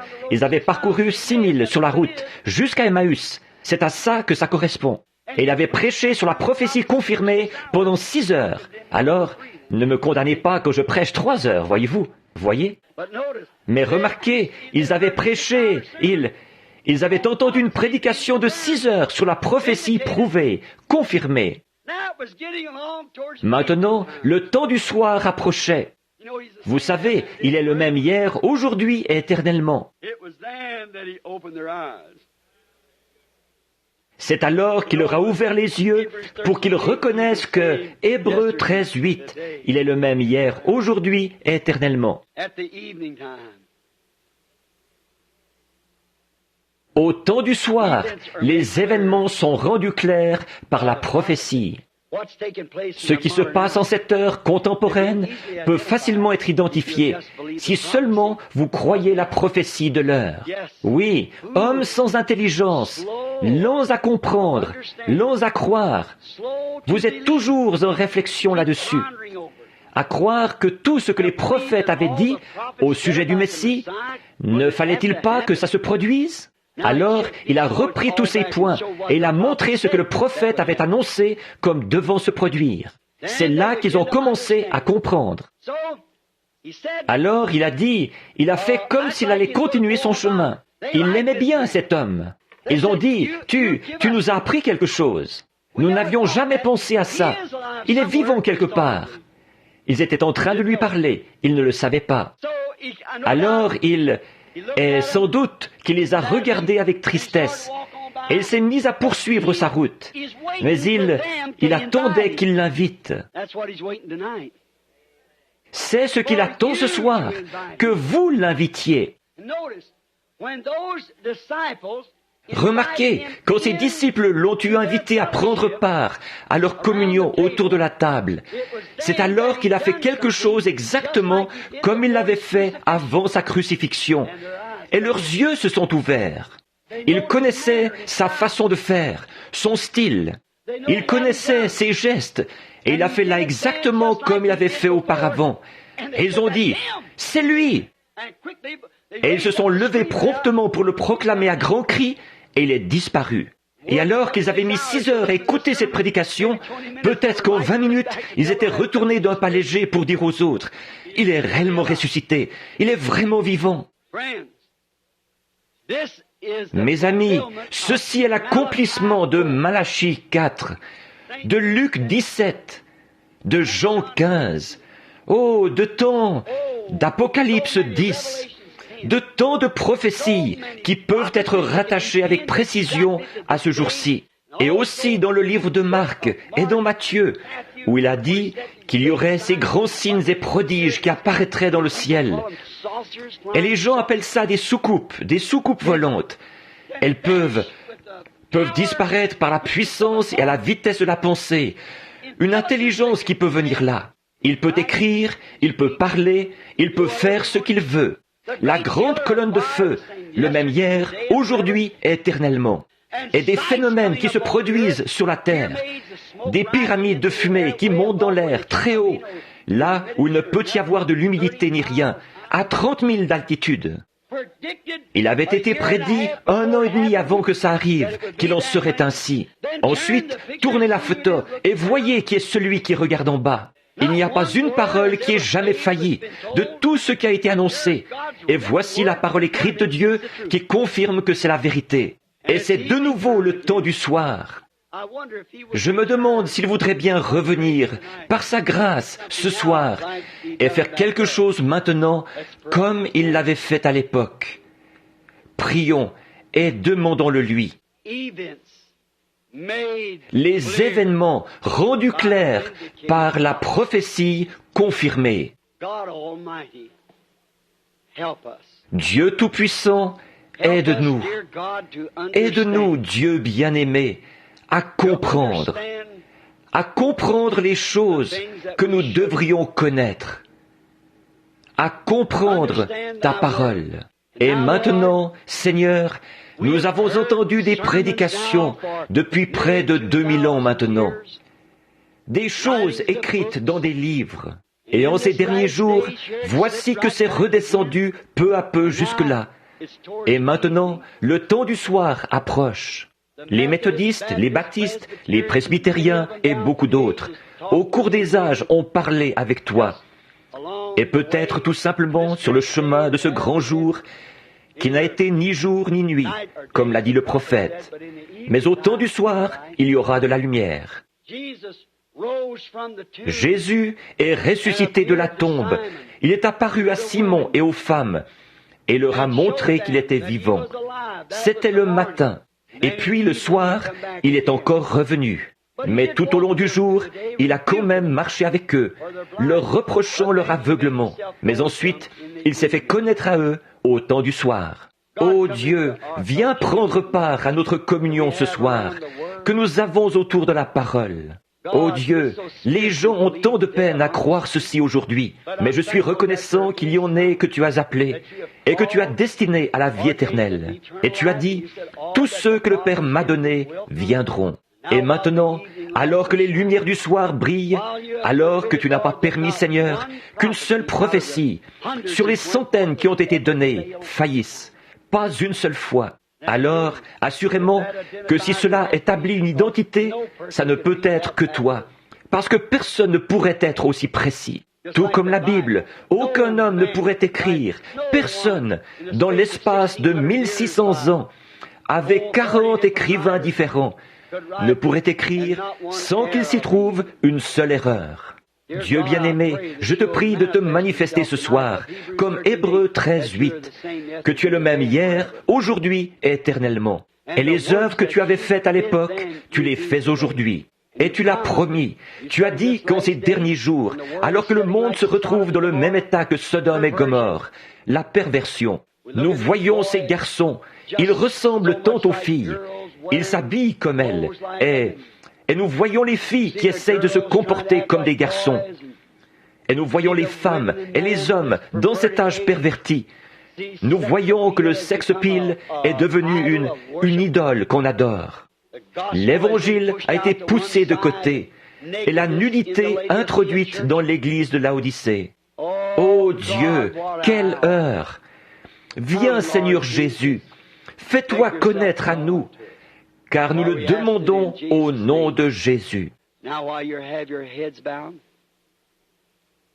Maintenant, pendant que vous avez la tête inclinée et les yeux fermés, je vais vous demander quelque chose. Croyez-vous que Dieu est ici? Croyez-vous que les choses que ceci produit aujourd'hui, c'est la prophétie accomplie? Croyez-vous que Jésus-Christ est le même hier, aujourd'hui et éternellement? Croyez-vous que, quand il était ici et qu'il s'est manifesté dans la chair pour ce jour-là, et les œuvres qu'il avait accomplies là-bas, que cela devait se répéter de nouveau en ce jour-ci? Le prophète l'a dit, la Bible l'a dit, toute l'Écriture doit s'accomplir. Elle ne peut pas faillir. Comment s'est-il identifié? En ce qu'il était ce prophète dont Moïse avait parlé. Il connaissait les secrets des cœurs des gens. La femme a touché son vêtement. Il s'est retourné et il a dit, « Ta foi t'a sauvé. » Quand Simon-Pierre s'est avancé vers lui, il savait son nom. Il lui a dit qui il était, qui était son père. Et ce même aimable Jésus n'est pas mort. Il est vivant au siècle des siècles. Que Dieu soit loué. Et je crois que maintenant, en ce temps du soir, il nous a de nouveau réunis. Ô Seigneur Jésus, viens au milieu de nous. Ne passe pas près de nous sans t'arrêter. Viens, reste toute la nuit avec nous, jusqu'à ce que cette nuit soit passée. Puis permets-nous de repartir avec toi demain, pour que nous puissions te connaître dans la puissance de ta résurrection, pour que ton amour, ta grâce et ta miséricorde puissent être avec nous. Ô Dieu éternel, accorde ces choses. Nous savons qu'il n'y a que Dieu seul qui puisse les accorder.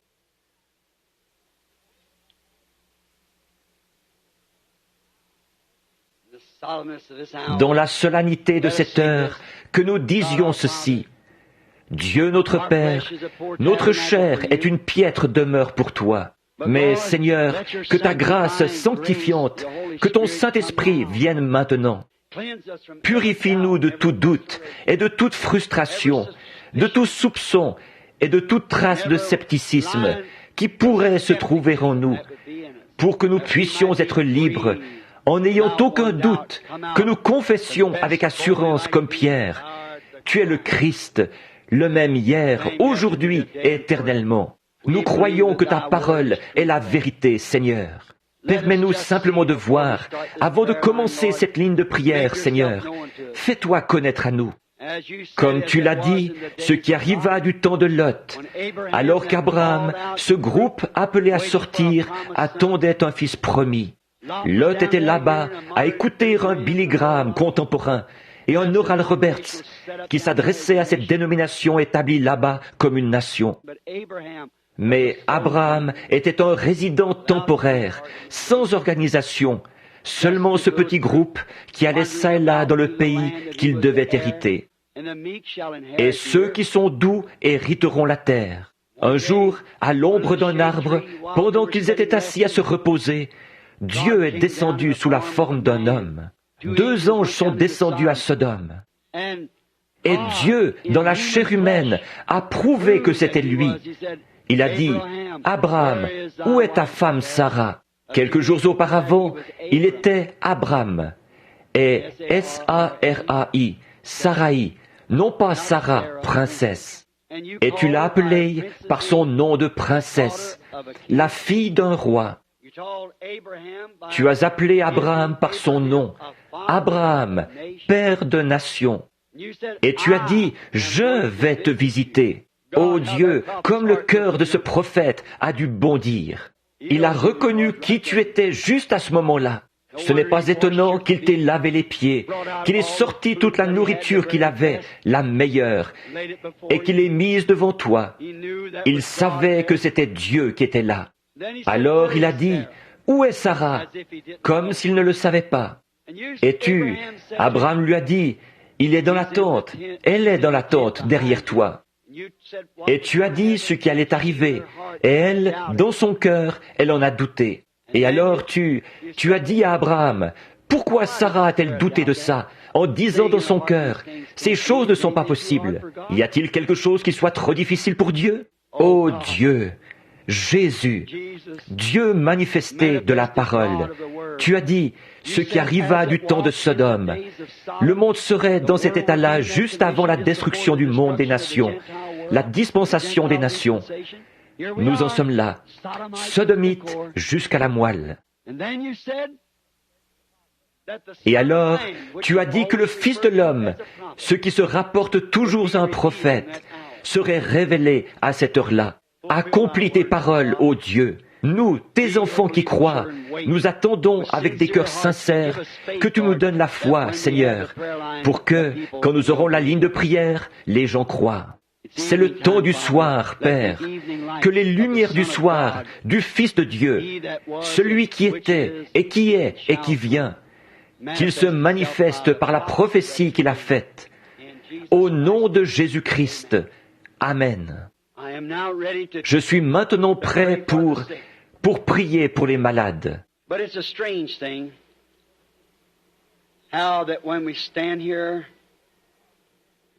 Mais c'est une chose étrange, là, quand nous nous tenons ici. Voici que je me tiens ici maintenant, lançant un défi au public et à ceux qui sont reliés par le téléphone, d'un bout à l'autre du pays, comme quoi Dieu est encore Dieu. Il ne peut pas faillir, et ce qu'il promet, il le fera. Il ne manquera jamais de le faire, car il a promis de le faire. Par conséquent, je peux placer une confiance solennelle dans ce qu'il a dit. C'est pourquoi je m'attends à sa venue. Je m'attends à ce qu'il apparaisse à tout moment, parce qu'il a dit, « À l'heure où vous n'y penserez pas, le monde n'y pensera pas, alors il apparaîtra. » Maintenant, autant que je sache, je suis dans mon tabernacle ici.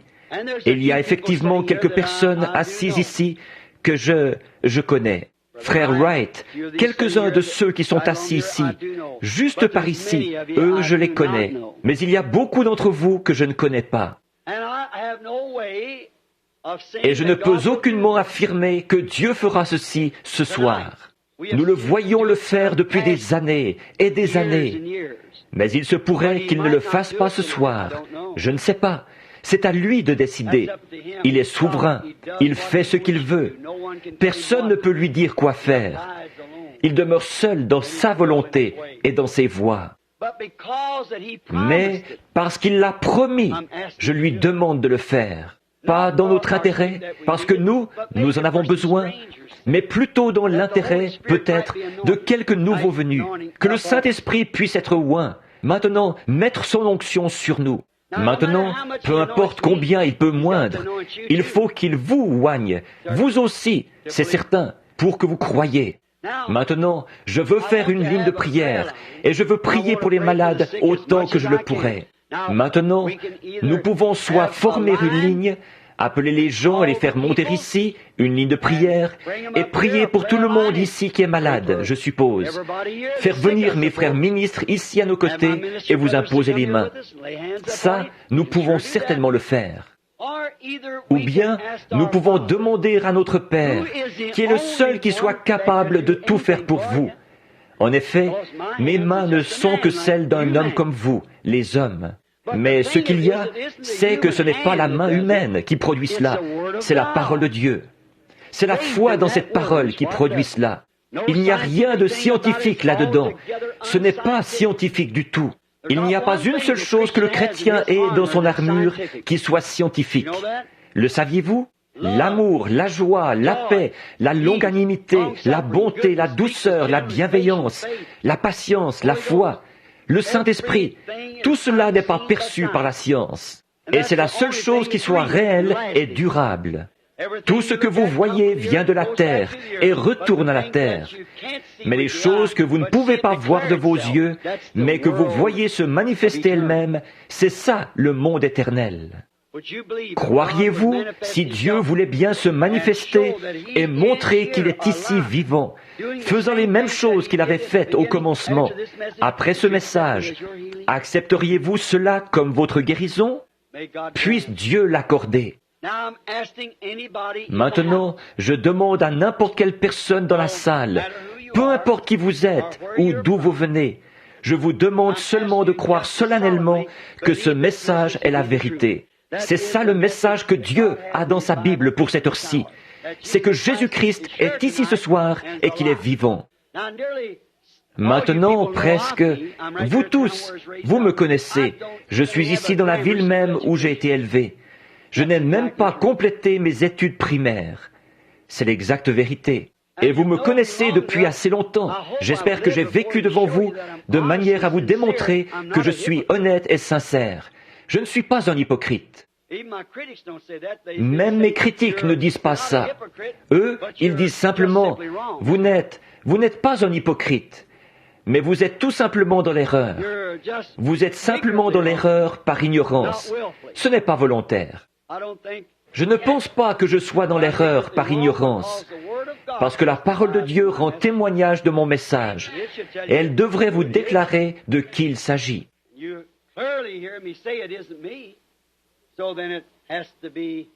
Et vous m'entendez clairement dire que ce n'est pas moi. Alors ça ne peut être que lui. Pas vrai? Alors, ayez foi en Dieu. Regardez par ici et croyez Dieu. Si vous pouvez croire Dieu, Dieu vous l'accordera. S'il peut faire cela comme il l'a fait auparavant, alors il est toujours Dieu. Vous croyez ça?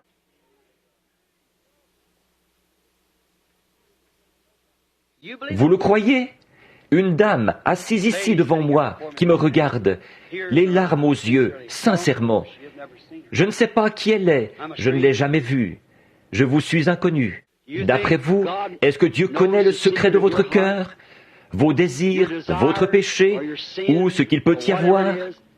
D'après vous, est-ce qu'il le sait? D'après vous, est-ce qu'il pourrait me révéler quel est votre péché, ce que vous avez fait, ce que vous n'auriez pas dû faire, ou votre désir, ce qu'il peut y avoir? S'il le faisait, est-ce que ça vous amènerait à le croire, à savoir que ça ne peut être que lui? Est-ce que vous accepteriez que c'est lui? Ce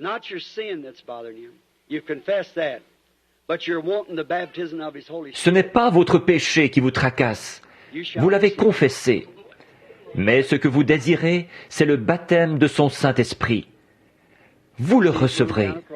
Je l'ai vu descendre sur elle. Pour que vous sachiez, là, je regardais cette femme, elle me regardait. Je voudrais vous montrer le Saint-Esprit. Regardez ici, juste au-dessus de cette petite femme assise ici en bas, à mes pieds, ici. Quand j'ai dit ça, elle désire la même chose, le baptême du Saint-Esprit. Croyez-vous que vous le recevrez, sœur? Alors, levez la main. Je n'ai jamais vu cette femme de ma vie, à ce que je sache. Vous voyez cet homme assis ici, avec la tête inclinée, assis juste là, avec le col qui ne lui va pas, et tout. Vous souffrez d'un problème de vessie. Croyez-vous que Dieu vous rétablira? Levez la main si vous voulez bien l'accepter. Très bien. Que Dieu vous accorde ce que vous demandez. Ce jeune homme, assis juste ici, il désire le baptême du Saint-Esprit. Croyez-vous que Dieu vous le donnera, monsieur, avec votre cravate lacet blanche qui pend derrière? Dieu l'accordera. Cet homme ici est en train de prier pour sa femme. Elle est dans un hôpital psychiatrique. Croyez-vous que Dieu la guérira, qu'il la rétablira? Le croyez-vous? Vous pouvez le recevoir. Vous, avec la main levée au niveau de la gorge, croyez-vous que Dieu peut guérir cette maladie de cœur qui vous cause des ennuis, ces problèmes d'estomac que vous avez? Vous êtes assis là, vous souffrez maintenant même, pas vrai? Croyez-vous qu'il vous guérit? Alors vous pouvez le recevoir. Amen. Vous voyez, il est le même hier, aujourd'hui et éternellement. Demandez à ces gens-là, voyez si je les connais. Moi, je ne les connais pas, mais lui les connaît. Amen. Regardez cette lumière du côté du mur, là-bas, suspendue juste là, au-dessus d'un homme qui est assis là. Il souffre d'une affection de la colonne vertébrale, du dos. Il n'est pas d'ici, il vient de la Géorgie. Monsieur Duncan, croyez de tout votre cœur, Dieu guérira ce mal de dos.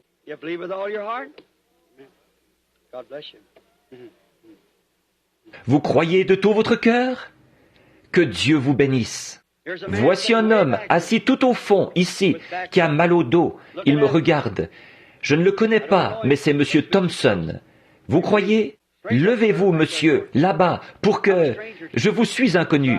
C'est exact. Mais vous êtes assis là, en train de prier. Votre mal de dos est guéri maintenant. Jésus-Christ vous rétablit. Il y aura de la lumière vers le temps du soir. Ne voyez-vous pas? Il est ici ce soir. Il est le grand je suis. Il est le même hier, aujourd'hui et éternellement. Le croyez-vous? Êtes-vous satisfait et convaincu qu'il s'agit ici de Jésus-Christ, qui se fait connaître, qui s'identifie par la prophétie? Ne vous inquiétez pas au sujet de cet œil. Dieu guérit les malades et les affligés. Combien de gens Combien ici sont malades? Faites voir vos mains. Ça tire tellement. Et il y a tellement de tension, semble-t-il. Y en a-t-il parmi vous qui ont des cartes de prière? Je ne peux pas voir comment je pourrais vous faire venir jusqu'ici. Je voudrais prier pour vous, mais je ne sais pas comment faire. Vous voyez ce qu'il y a? Regardez au mur. Comment vais-je les faire passer là? Que faire si vous avez une allée pleine de monde? L'autre, elle est bloquée là. Tout le monde est immobilisé. Soyez attentifs. Écoutez-moi bien. Vous ai-je déjà dit une seule chose au nom du Seigneur qui ne soit pas arrivée? Est-ce exact? Tout a toujours été vrai. Je ne vous ai jamais demandé un seul sou de ma vie, n'est-ce pas? Pas une seule fois. Je n'ai jamais ramassé une offrande de ma vie. Je ne suis pas ici pour l'argent. Je ne suis pas ici pour vous séduire. Je suis ici pour manifester la parole de Dieu de cette heure. Je vous ai dit la vérité et Dieu en a rendu témoignage que c'est la vérité. Maintenant, je vous dis, ainsi disent les Écritures, que si le croyant impose les mains aux malades, Jésus a dit, ceux-ci seront guéris. Croyez-vous ça? Alors, dans la présence de Dieu, ne croyez-vous pas qu'il le fera maintenant même? Maintenant, imposez-vous les mains les uns aux autres et gardez-les simplement là pendant un instant. Maintenant, ne priez pas. Imposez-vous seulement les mains les uns aux autres. Là-bas, dans le pays, et moi-même, je les pose sur ces mouchoirs. Maintenant, je veux que vous me regardiez un petit instant. Qu'est-ce que Dieu n'a pas accompli? Considérez la parole là, que nous avons lue, les prophéties dont nous avons parlé, alors que Jésus s'était identifié par les prophéties. Maintenant, considérez l'heure. Et ces 3 dernières semaines, là, nous avons situé l'heure où nous vivons. Considérez ce que nous avons lu, là, au sujet des faux prophètes et des signes qui iraient presque jusqu'à séduire les élus.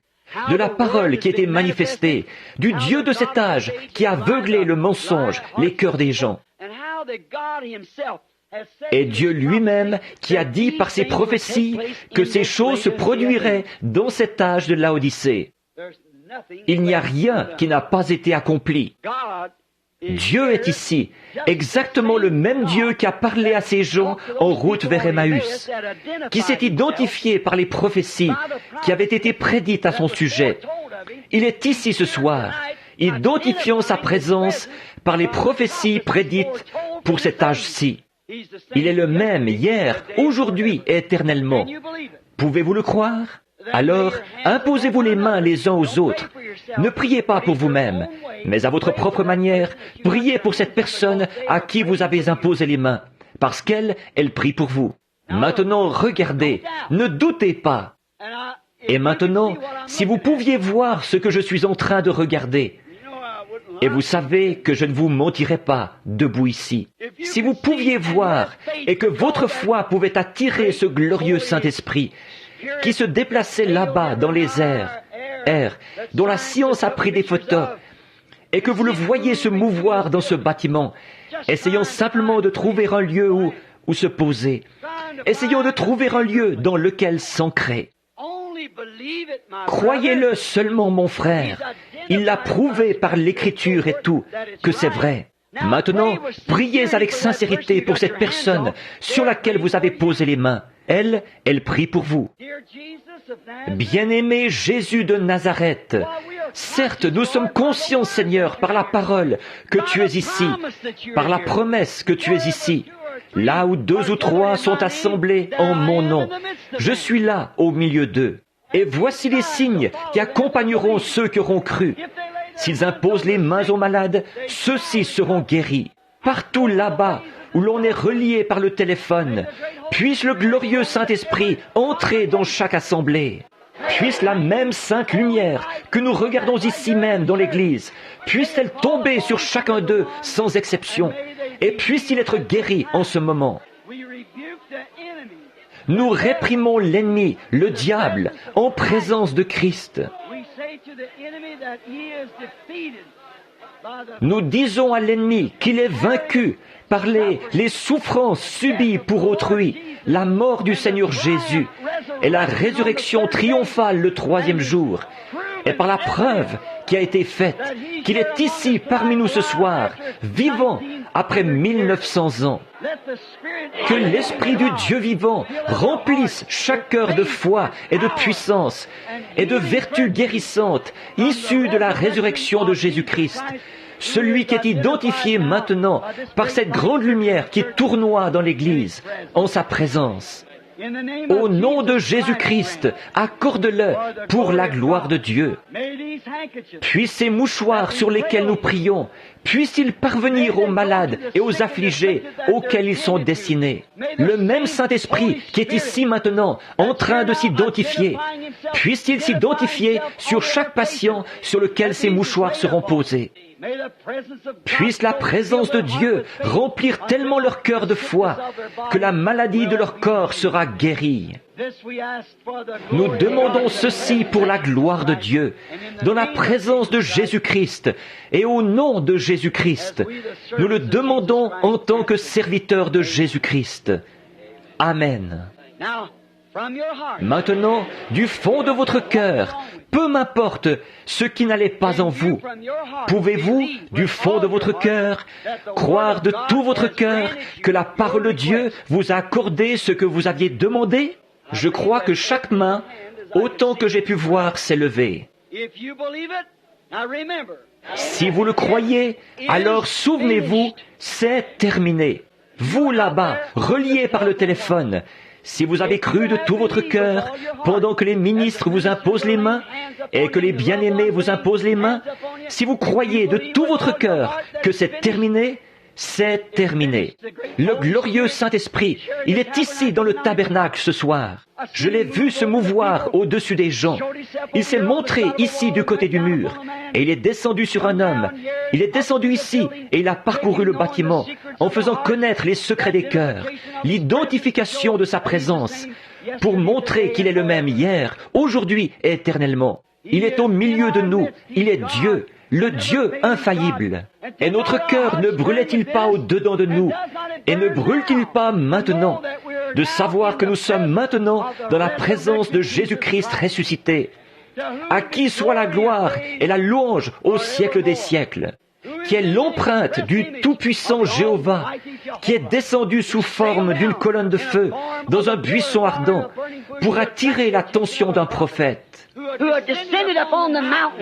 qui était descendu sur la montagne, et quiconque, sauf Moïse et Josué, osait la toucher devait être tué. Et alors, il a conduit les enfants d'Israël dans le désert pendant qu'ils faisaient route. C'était un type du peuple appelé à sortir aujourd'hui. Le voici par la recherche scientifique. Il s'est même identifié devant la science. Et par ses actions mêmes, et par sa prophétie même, les choses qui ont été prophétisées qu'il allait faire en ce jour-ci, afin d'établir qu'il est le même hier, aujourd'hui et éternellement, ont été parfaitement confirmées. Cela ne suffit-il pas pour faire que notre cœur brûle au-dedans de nous? Que Dieu vous bénisse. Maintenant, d'un commun accord, levons-nous et disons: j'accepte maintenant Jésus-Christ comme sauveur et guérisseur.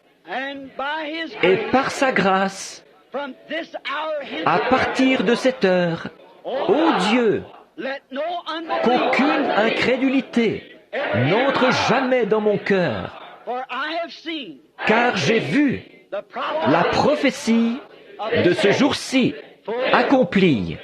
Je crois que Jésus-Christ est vivant et est ici maintenant en train de confirmer sa parole. De cette heure-ci, les prophéties qui ont été écrites à son sujet sont maintenant accomplies au milieu de nous. Il est mon sauveur, mon Dieu, mon roi, mon tout en tout.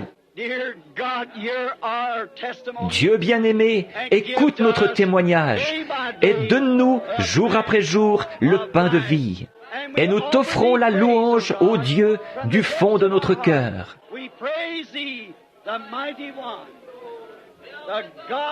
Nous te louons, toi le puissant, le Dieu des prophètes. Au nom de Jésus-Christ, Amen. Oh, quel moment, quel temps!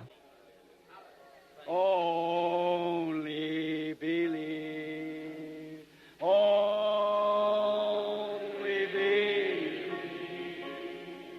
just only believe. All things are possible.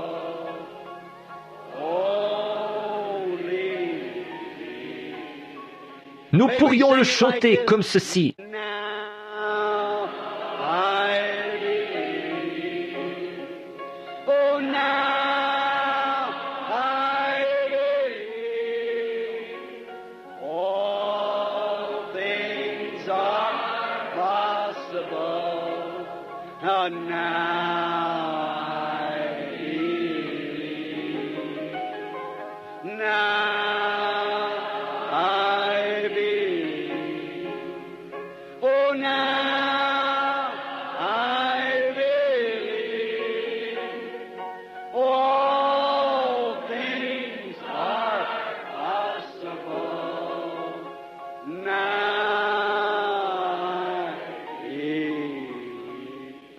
Est-ce là votre témoignage?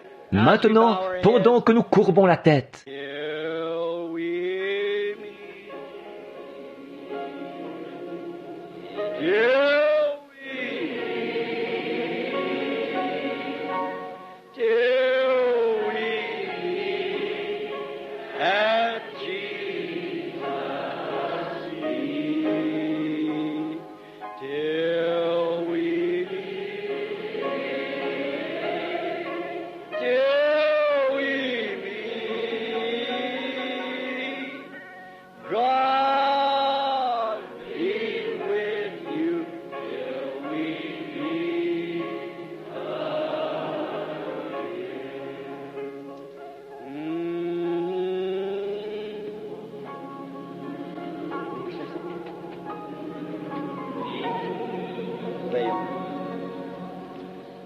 Voudrais-tu dire quelque chose?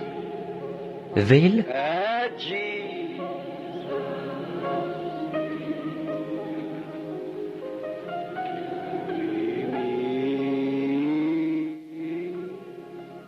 Till we meet. God be with you till we meet. Avec nos têtes inclinées, frère Vail se tient ici pour terminer la réunion par la prière. Frère Lee Vail, c'est un écrivain de ce tabernacle en ce qui concerne la documentation et les livres et ainsi de suite. Un très précieux frère. Il a été avec moi dans plusieurs campagnes. J'aimerais pouvoir donner l'occasion à tous les ministres, les faire monter ici et leur parler. Vous comprenez, j'en suis sûr. Tous les ministres, nous sommes contents de vous avoir ici. Tous les laïcs, les gens de différentes églises, et que sais-je encore, nous sommes contents de vous avoir ici. Et c'est vraiment notre prière les uns pour les autres. Dieu soit avec vous, jusqu'à ce que nous nous revoyions. Avec nos têtes inclinées et nos mains levées, chantons-le de nouveau à Dieu, très doucement.